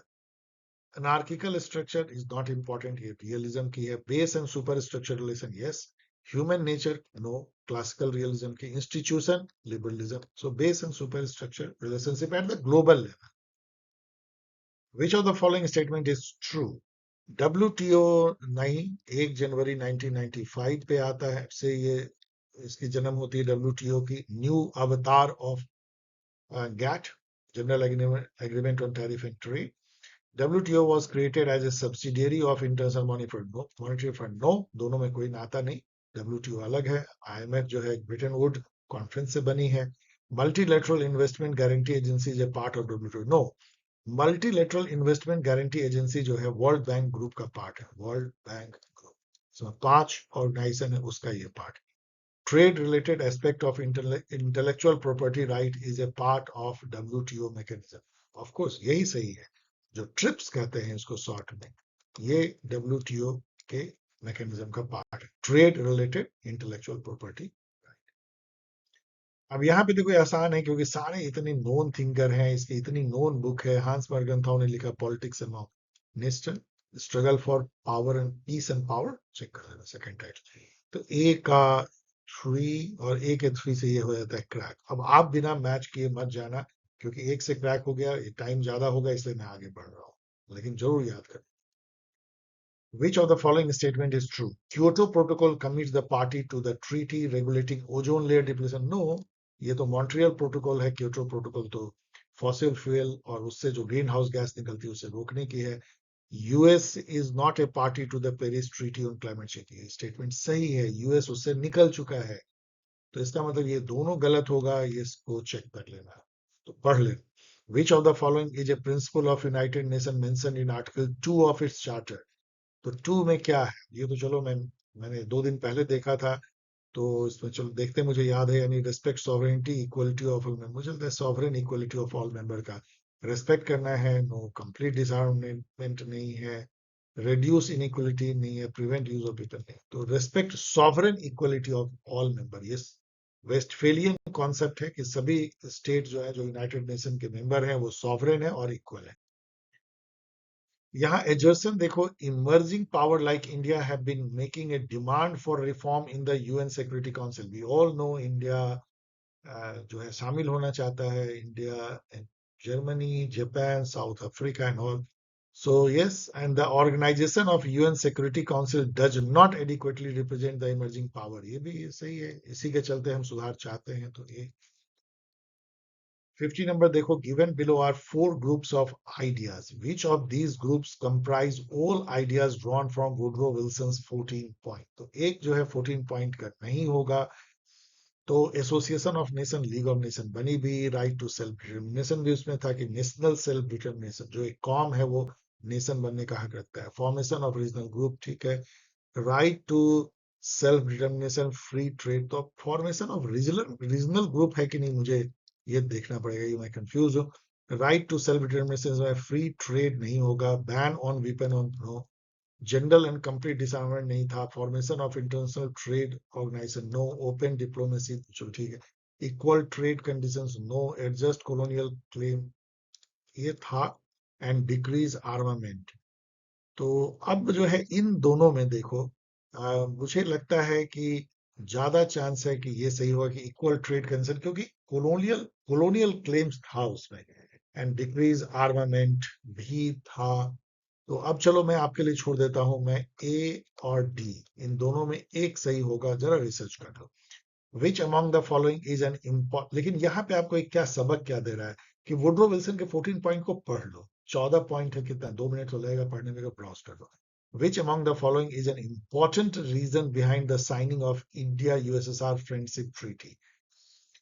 तो ये क्यों इंडिया ने साइन किया था? क्योंकि एक नेक्सस बन गया था यूएस चाइना पाकिस्तान का। वही यहाँ पे लिखा गया है कि emergence of Washington Beijing Islamabad axis. India बहुत परेशान था क्योंकि ये तीनों एक तरह से मिल गए थे, तो इंडिया को कोई दिखा नहीं। और इसके यहाँ जो सिचुएशन थी बांग्लादेश के बॉर्डर पे, उसमें उनको हेल्प चाहिए था, इसलिए हम एक तरह से नॉन अलाइनमेंट के प्रिंसिपल को तोड़ करके हम लोग इंडिया यूएसएसआर की संधि हम लोगों ने किया, फ्रेंडशिप ट्रीटी किया। 52 देखो, which of the following statement is true of India US nuclear deal. ये 205 में नहीं हुई थी, 208 में जाके हुई, 5 में तो केवल अनाउंसमेंट हुई थी।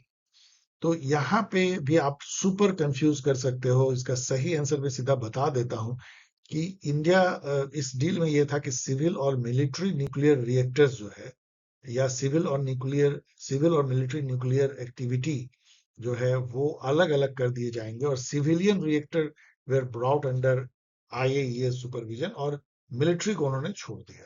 तो आप एकदम कंफ्यूज कर सकते हो, मैंने इसलिए इसका आंसर दे दिया। ये डिफिकल्ट क्वेश्चन है।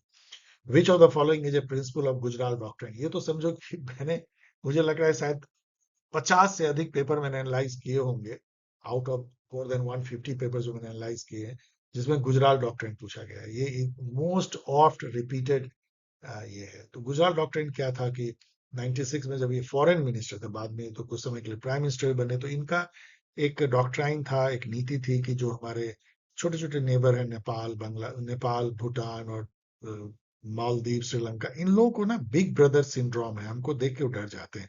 तो हमें एक तरफा कंसेशन करना चाहिए, नॉन रेसिप्रोकल कंसेशन। तो यहाँ पे ये है no non interference, non reciprocity in relation. Non reciprocity का मतलब क्या होता है कि मान लो कि इंडिया ने 500 करोड़ का उन्हें लोन दिया, तो ये नहीं बोलेगा तुम मुझे चुकता करो, हमने ऐसे ही दे दिया, बड़ा भाई ऐसे ही दे देता है, लाइक दिस।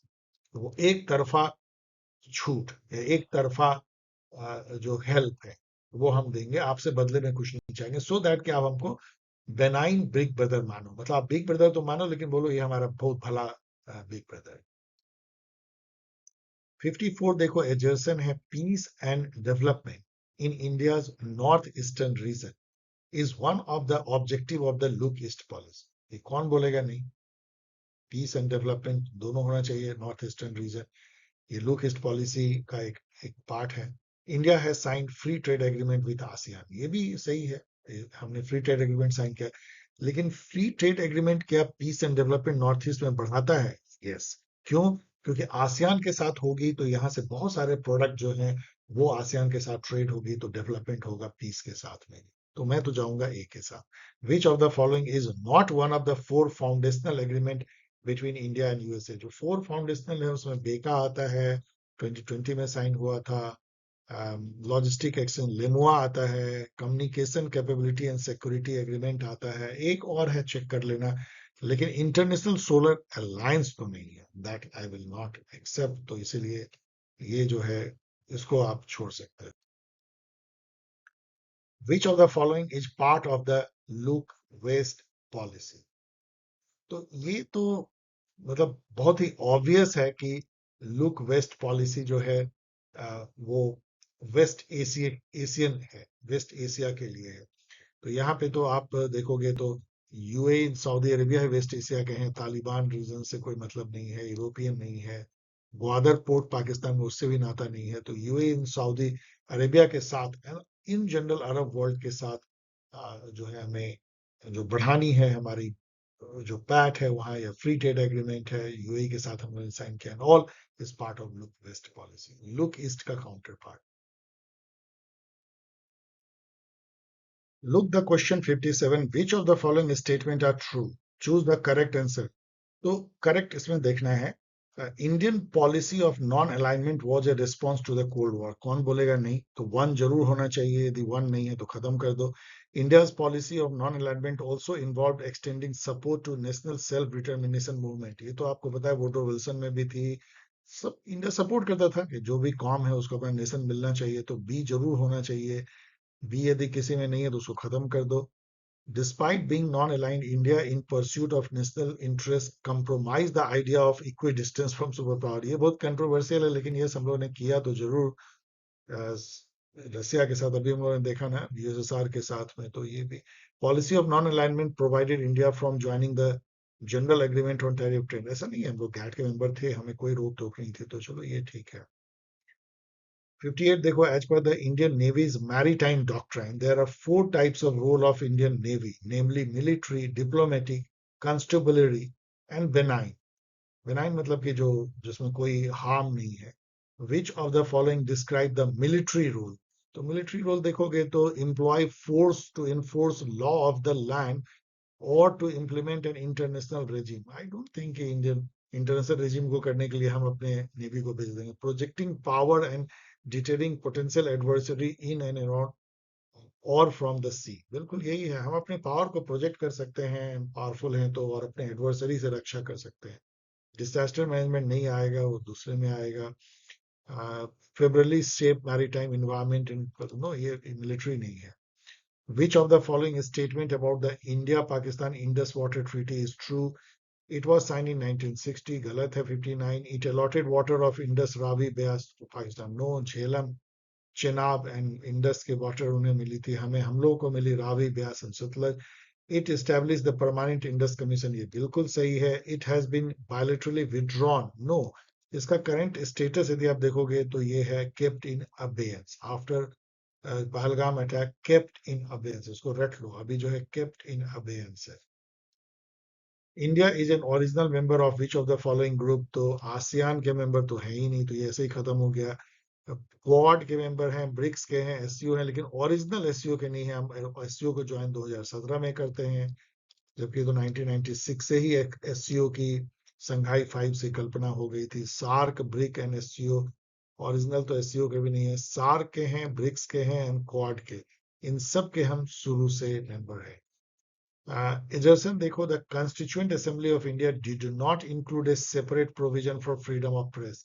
सही है, कोई हमारे यहाँ separate freedom of press नहीं हुआ। Article 19(1)(a) freedom of speech and expression के अंदर निहित है, implied है। The reason है the Constituent Assembly considered it as an integral part of the broader freedom of speech and expression as enshrined in Article 25। ये question क्या आपको test कर रहा है, आपके कैरेक्टर को टेस्ट कर रहा है कि इतने दूर तक पहुंच के आपका दिमाग, नर्व सेल गर्म तो नहीं हो गया है। यहाँ आप आर्टिकल 25(1)(a) के बजाय आर्टिकल 19(1)(a) तो नहीं पढ़ रहे हो, तो ये गलत है। गलत होते ही ये क्वेश्चन आसान हो जाता है, क्योंकि एजर्सन ए ट्रू है, आर फॉल्स है, easy. In which resolution and when did the Indian National Congress outline the party's vision for an independent India's economic and political framework and a guarantee of fundamental rights to every citizen?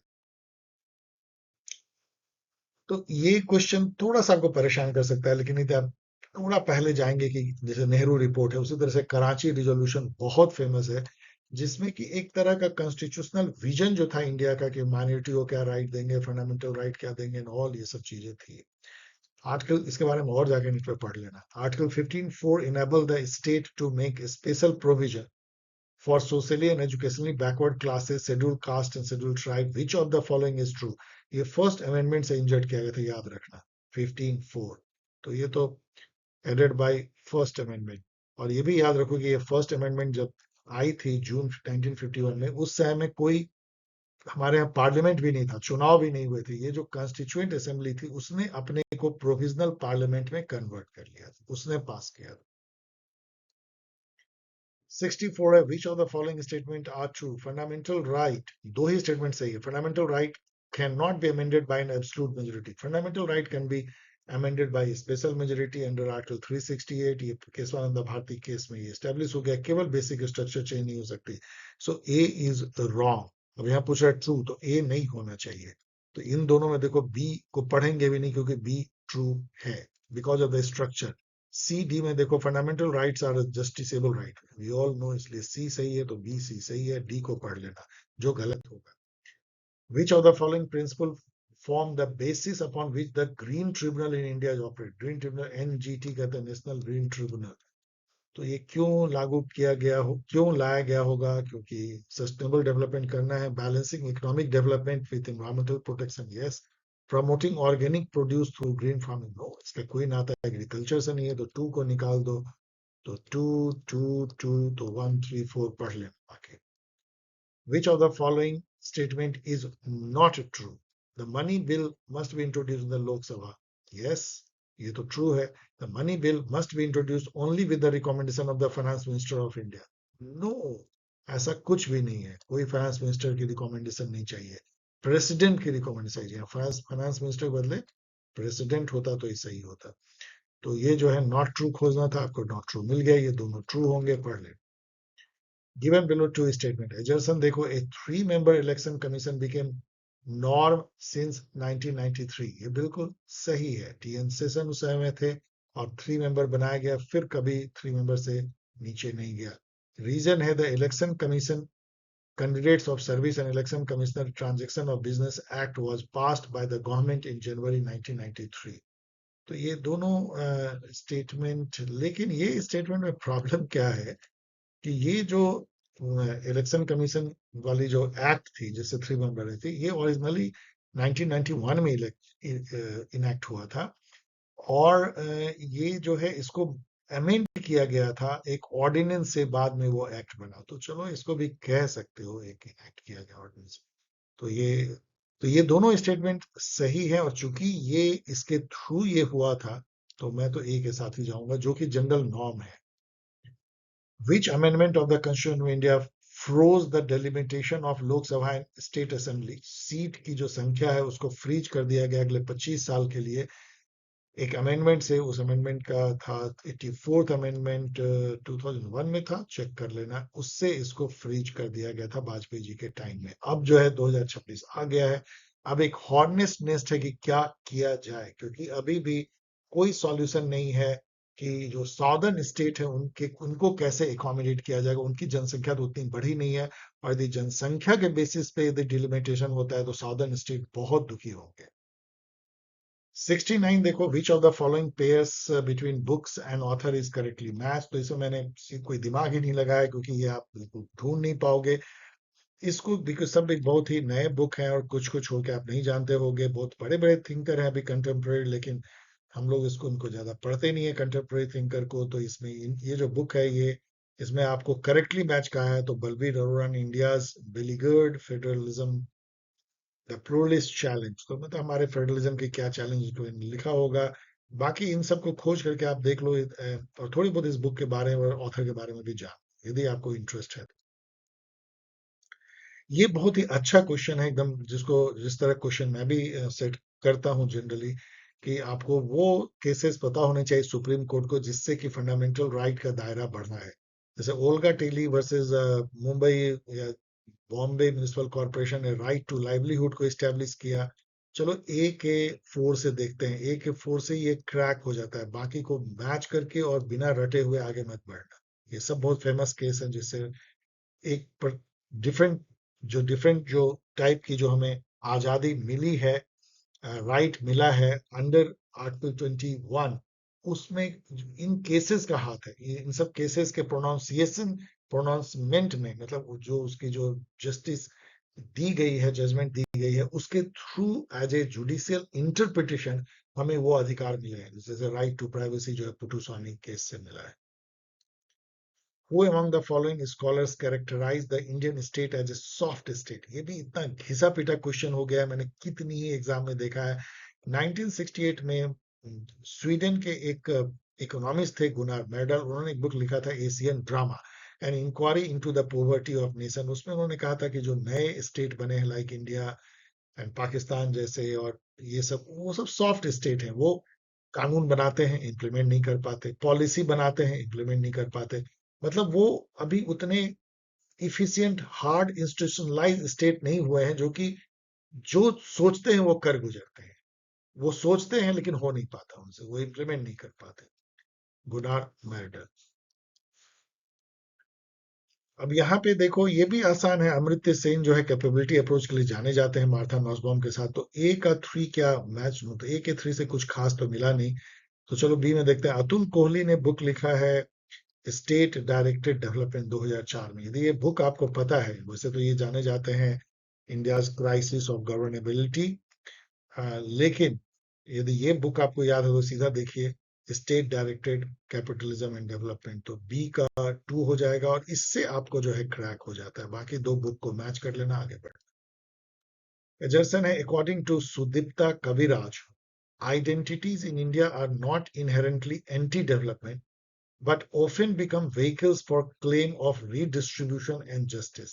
ये इतना ज्यादा मतलब general statement है कि जो India में जो identity politics होती है, कास्ट की होती है, लैंग्वेज की होती है, वो है कि हमको हक मिले, हमको न्याय मिले, हमको कुछ गवर्नमेंट से मिल जाए, इसके लिए होता है, ना कि कोई डेवलपमेंट को रोकने के लिए।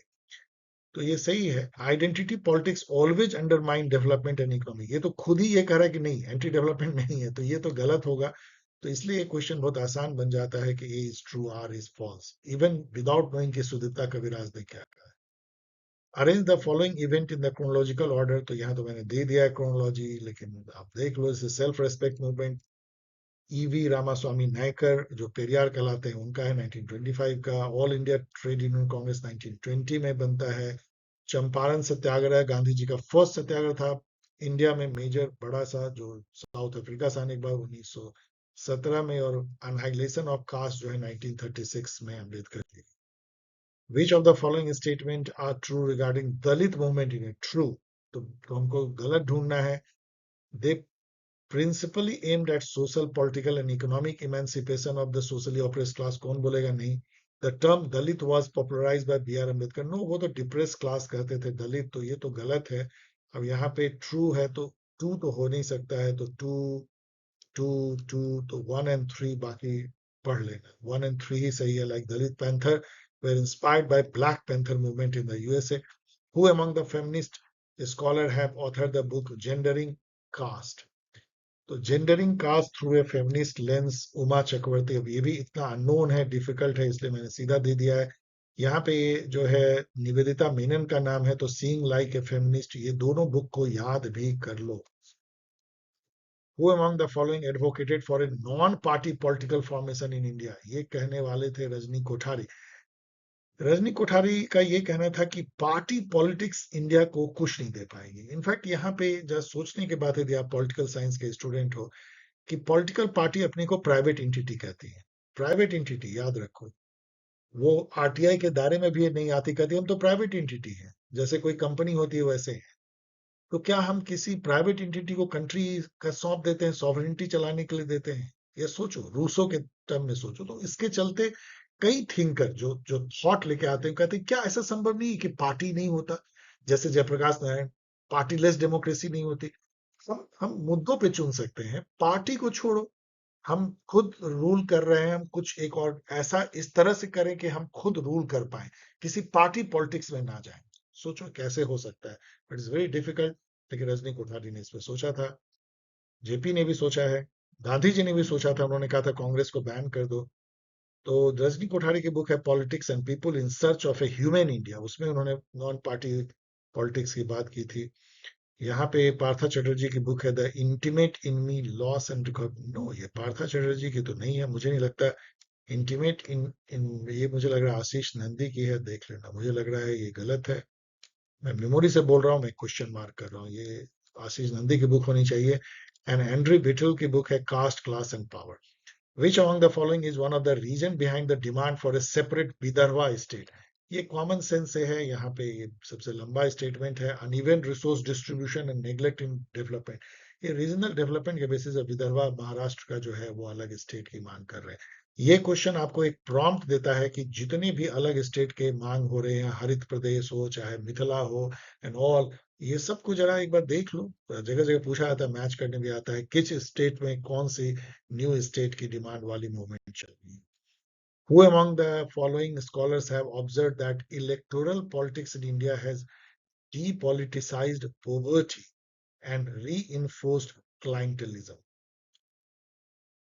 मतलब गरीबी हटाओ एक नारा था ना, याद है आपको? तो उस समय में ये जो पॉवर्टी पॉलिटिकल हो गया था कि पॉलिटिक्स ऑफ पॉवर्टी। लेकिन अभी जो है इंडिया में जो पॉवर्टी है उसको एक गवर्नेंस का पार्ट मान लिया गया है कि आप यदि वेलफेयर स्टेट को लागू कर दो तो पॉवर्टी ऐसे ही हट जाएगी, लोगों को फ्री राशन दे दो, कुछ पैसे बेसिक इनकम दे दो एंड ऑल। तो उसकी पॉलिटिक्स नहीं खेल सकते आप, मतलब अब गरीबी का पॉलिटिक्स नहीं खेल सकते। लेकिन इससे क्लाइंटलिज्म जो है वो बढ़ा है, मतलब कि हम तुम्हें वोट देते हैं तो मुझे पैसा दे दो, लाडली बहना दिस दैट जितने भी हैं, साइकिल एंड ऑल। तो ये कहने वाले कौन है? तो अब यहाँ पे देखो ये कहने वाले कौन है। मैं अ, यहाँ पे मुझे लगता है ये पार्था चटर्जी ने कहा है, लेकिन मैं क्वेश्चन मार्क छोड़ देता हूँ। और जो बाकी है उनका देख लो, जीन दर्जे जो नरेगा के वो लाने के लिए जाने जाते हैं इंडिया में। एक ये बेल्जियम के हैं मुझे लगता है, जो इंडिया में उन्होंने अपनी कर्मभूमि बना ली। भानु प्रताप मेहता जो अशोका यूनिवर्सिटी में पढ़ाते थे, कंट्रोवर्शियल हो गए, इनको निकाला गया। काफी चीजें लिखते हैं जो गवर्नमेंट को पसंद नहीं आती है, गवर्नमेंट ऑफ द डे को। और सुदीप्ता कविराज जो हैं, वो उन्होंने enchantment of Indian state and many other लिखा है।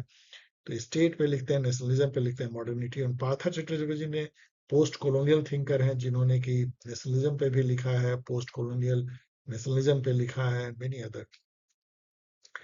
Question mark may be Partha Chatterjee.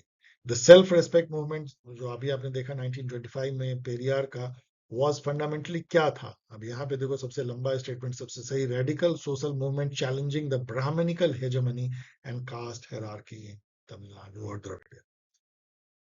81 number question देखो, the first stage in the development of public administration, first stage क्या था? पॉलिटिक्स एडमिनिस्ट्रेशन डायकोटमी या एक्सप्लोरेटरी स्टेज भी कई लोग कहते हैं, पॉलिटिक्स एडमिनिस्ट्रेशन डायकोटमी। सेकंड जो है वो प्रिंसिपल्स ऑफ पब्लिक एडमिनिस्ट्रेशन था, गोल्डन पीरियड। थर्ड जो है एरा ऑफ चैलेंज था। फिर उसके बाद अ, फिर आइडेंटिटी क्राइसिस वाली फेज आई 1948 से लेके 70 तक। और फिर एक पब्लिक एडमिनिस्ट्रेशन अपनी वजूद बनाता है, पॉलिसी फोकस करता है। 82 देखो, which of the following statement on Karl Marx understanding of bureaucracy are true? Choose the correct answer from the quotes given below.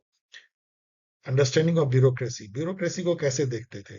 Marks viewed bureaucracy as an inherent feature of the bourgeoisie state, ये बिल्कुल सही है, तो ए जिसमें नहीं है खत्म कर दो। Marx of bureaucracy as a non hierarchical structure of administration, never. तो बी नहीं होगा, तो ए एंड सी सीधा। Marks of bureaucracy as a hierarchical structure of administration, often serving the private interest of the dominant class. बाकी ये पढ़ लेना ही गलत होता है। The Hawthornean study आपको पता है, एल्टन मायो का, a series of social experiment conducted at the Western Electric Company, Hawthornean works was spearheaded by।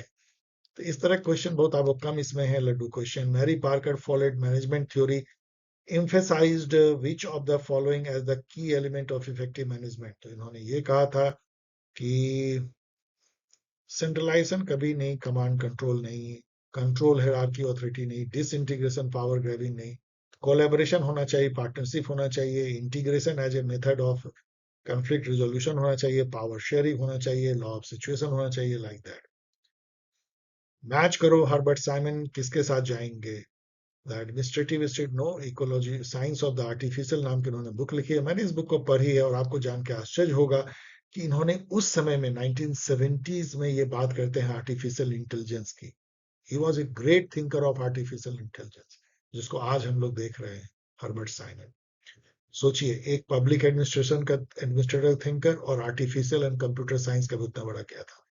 Dwight Waldo ने लिखा the administrative state, C Wright Mill ने लिखा सोशियोलॉजिकल इमेजिनेशन, वही सी Wright मिल जिन्होंने पावर एलीट दिया है। Fredericks is known for the ecology of public administration, जिन्होंने prismatic society के पब्लिक एडमिनिस्ट्रेशन और कैसे जो है प्रिज्मेटिक है ट्रांजिशन सोसाइटी जो हम लोग भी हैं उसके पब्लिक एडमिनिस्ट्रेशन पे छाया पड़ती है, उसके ओवर आर्किंग जो उसका जो सोशियोलॉजिकल या जो कल्चर है, जो सोसाइटी की जो कल्चरल मूरिंग है, या जो कल्चरल स्टेटस है, या कह लो जो रियलिटी है, उसका कैसे असर पड़ता है पब्लिक एडमिनिस्ट्रेशन पे, इकोलॉजी ऑफ पब्लिक एडमिनिस्ट्रेशन। मैंने सब मैच कर दिया।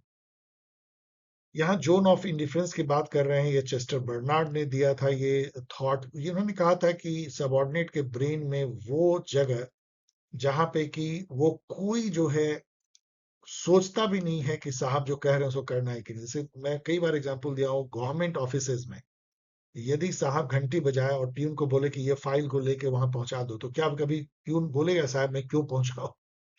लेकिन यदि साहब उसको 100 रुपए दे, एक झोला दे, बोले कि जाओ सब्जी लेके मैडम को दे दो, तो वो क्वेश्चन मार्क कर सकता है। सो जोन ऑफ इंडिफरेंस। सो ये क्या है? The range of directives or order that an individual or subordinate within an organization will accept without question or conscious deliberation, machine की तरह उसको फॉलो करेगा। 87 देखो, who introduce the concept of management by objective, ये सब Laddu question है। Peter Drucker, जो management गुरु माने जाते हैं। Which of the following statement are true of the ecological approach in public administration? Frederick का। अब यहाँ देखो, the ecological approach emphasizes the independence of the administration from the social, economic, cultural. No, independent नहीं है, उसकी पूरी पूरी छाया पड़ती है, उससे वो मैच करता है। Ecological approach view the administration system as open, embedded within and interactive in the environment. Yes, ये जो larger environment है ना, इसमें जो administrative system होती है, वो embedded होता है, उससे interact करता है। तो ये बी सही है, तो बी जिसमें नहीं है उसको खत्म कर दो, इसमें नहीं है, इसमें नहीं है, इन दोनों में देखो तो बी बी कॉमन है, तो ए और सी को देखते हैं। The ecological approach recognises that administrative structure and processes are shaped by their surrounding environment. ये तो है इकोलॉजिकल अप्रोच, सी, तो ये गलत होगा, इसको पढ़ लेना। Which of the following are 4 P's of the development administration? Development administration के 4 P नहीं है, 4 P डिपार्टमेंटलाइजेशन के हैं। लुथार गुलिक ने दिया था, ये गलत लिखा गया है। और ये है आपको purpose, process, person and place. इसके बेसिस पे आप डिपार्टमेंट बांट सकते हो, किसी भी ऑर्गेनाइजेशन को आप डिवाइड कर सकते हो, डिवीजन और डिपार्टमेंट। 90 देखो, which of the following is not a key aspect of new public administration? New public administration के की थीम है relevance, social equity, client orientation या citizen participation and change. Innovation भी है, चेंज एजेंट के तौर पे काम करना है, वैल्यू, एथिक्स, डिसेंट्रलाइजेशन, रिस्पॉन्सिवनेस। इसमें से नॉट यदि देखोगे तो इकोनॉमी ऐसा कुछ नहीं है, social equity, citizen participation, relevance. Which of the following reflects administrative accountability in the Indian system? Administration किससे अकाउंटेबल है? पार्लियामेंट से, पीपल से, थ्रू पार्लियामेंट, तो डेलीगेटेड। तो रिफ्लेक्ट करता है administrative accountability, administrative accountability in the Indian. तो administrative accountability है मिनिस्ट्रियल रिस्पॉन्सिबिलिटी ऑफ पार्लियामेंट, यही तो है ना अकाउंटेबिलिटी। मिनिस्टर अकाउंटेबल है पार्लियामेंट को, और एडमिनिस्ट्रेशन अकाउंटेबल है मिनिस्टर को, तो उस तरीके से उसको ट्रिपल चेन ऑफ अकाउंटेबिलिटी कहते हैं।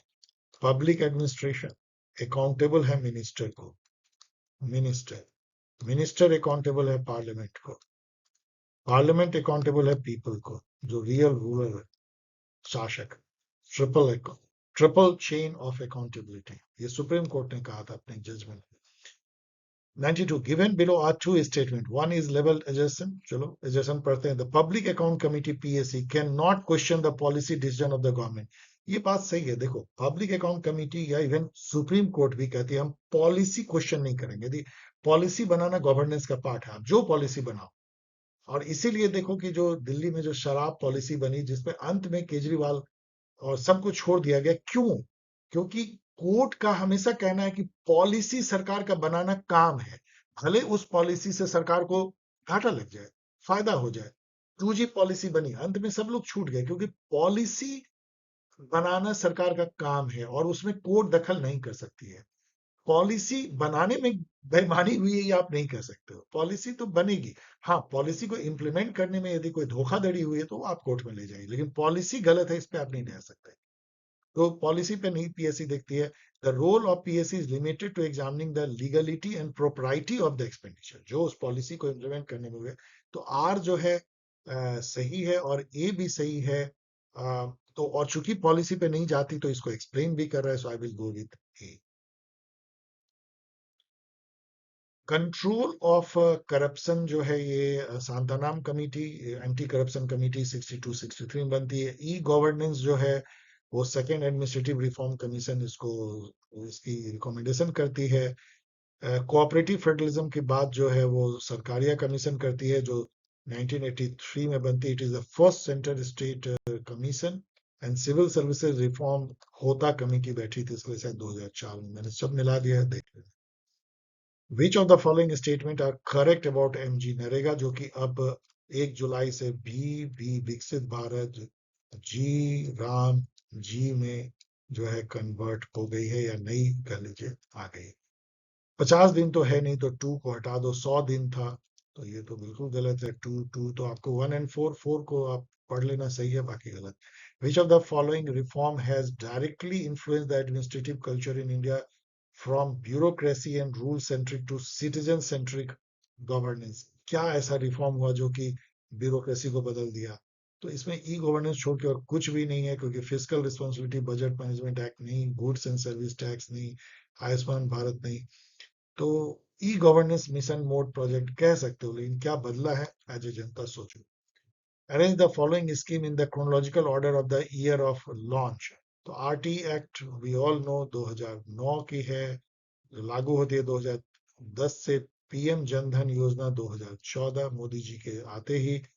NFSA 2013 last of the few reform by the UPA government. National food security MG NREGA 2005-6, 2005 में हुआ, 2006 से लागू हुआ। तो अब इसको क्रम में सजा लो। विच ऑफ द फॉलोइंग, यहाँ पे ऐसे देखोगे ना, तो सबसे बाद में कौन आया है, तो ये बी वाली, तो बी से अंत केवल एक ही हो रहा है, इससे भी आप सीधा मैच कर सकते हो। विच ऑफ द फॉलोइंग डिस्टिंग्विशेस, मतलब आपको केवल एक ही जानना है, बाकी सब हो जाएगा।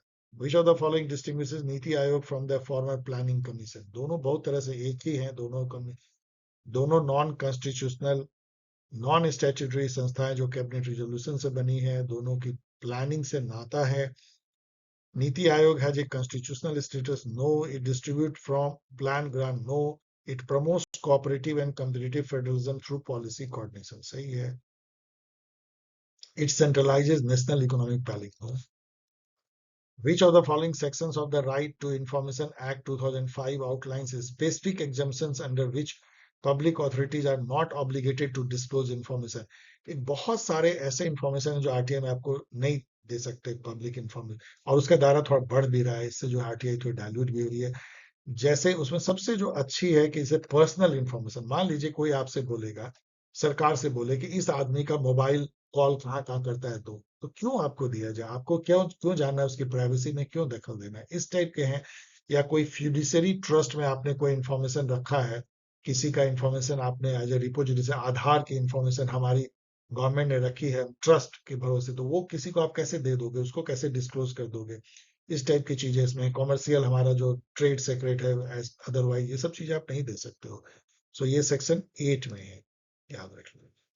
द नेशनल, यहाँ पढ़ लेना, the national food security act NFSA जो अभी हम लोगों ने देखा 2013 में, तो इसमें ना 50% नहीं है, ये 50% अर्बन, 75% रूरल पॉपुलेशन को ये कवर करता है, सब्सिडाइज फूड देता है। इसके तो कई और पार्ट भी हैं, अंत्योदय अन्न योजना, उसमें कुछ ज्यादा अन्न दी जाती है। ये सब मेरे वीडियो में देख लेना, मैंने फूड सिक्योरिटी भी बनाया हुआ, लेकिन दिस इज जो coverage of 50% urban and 75% rural.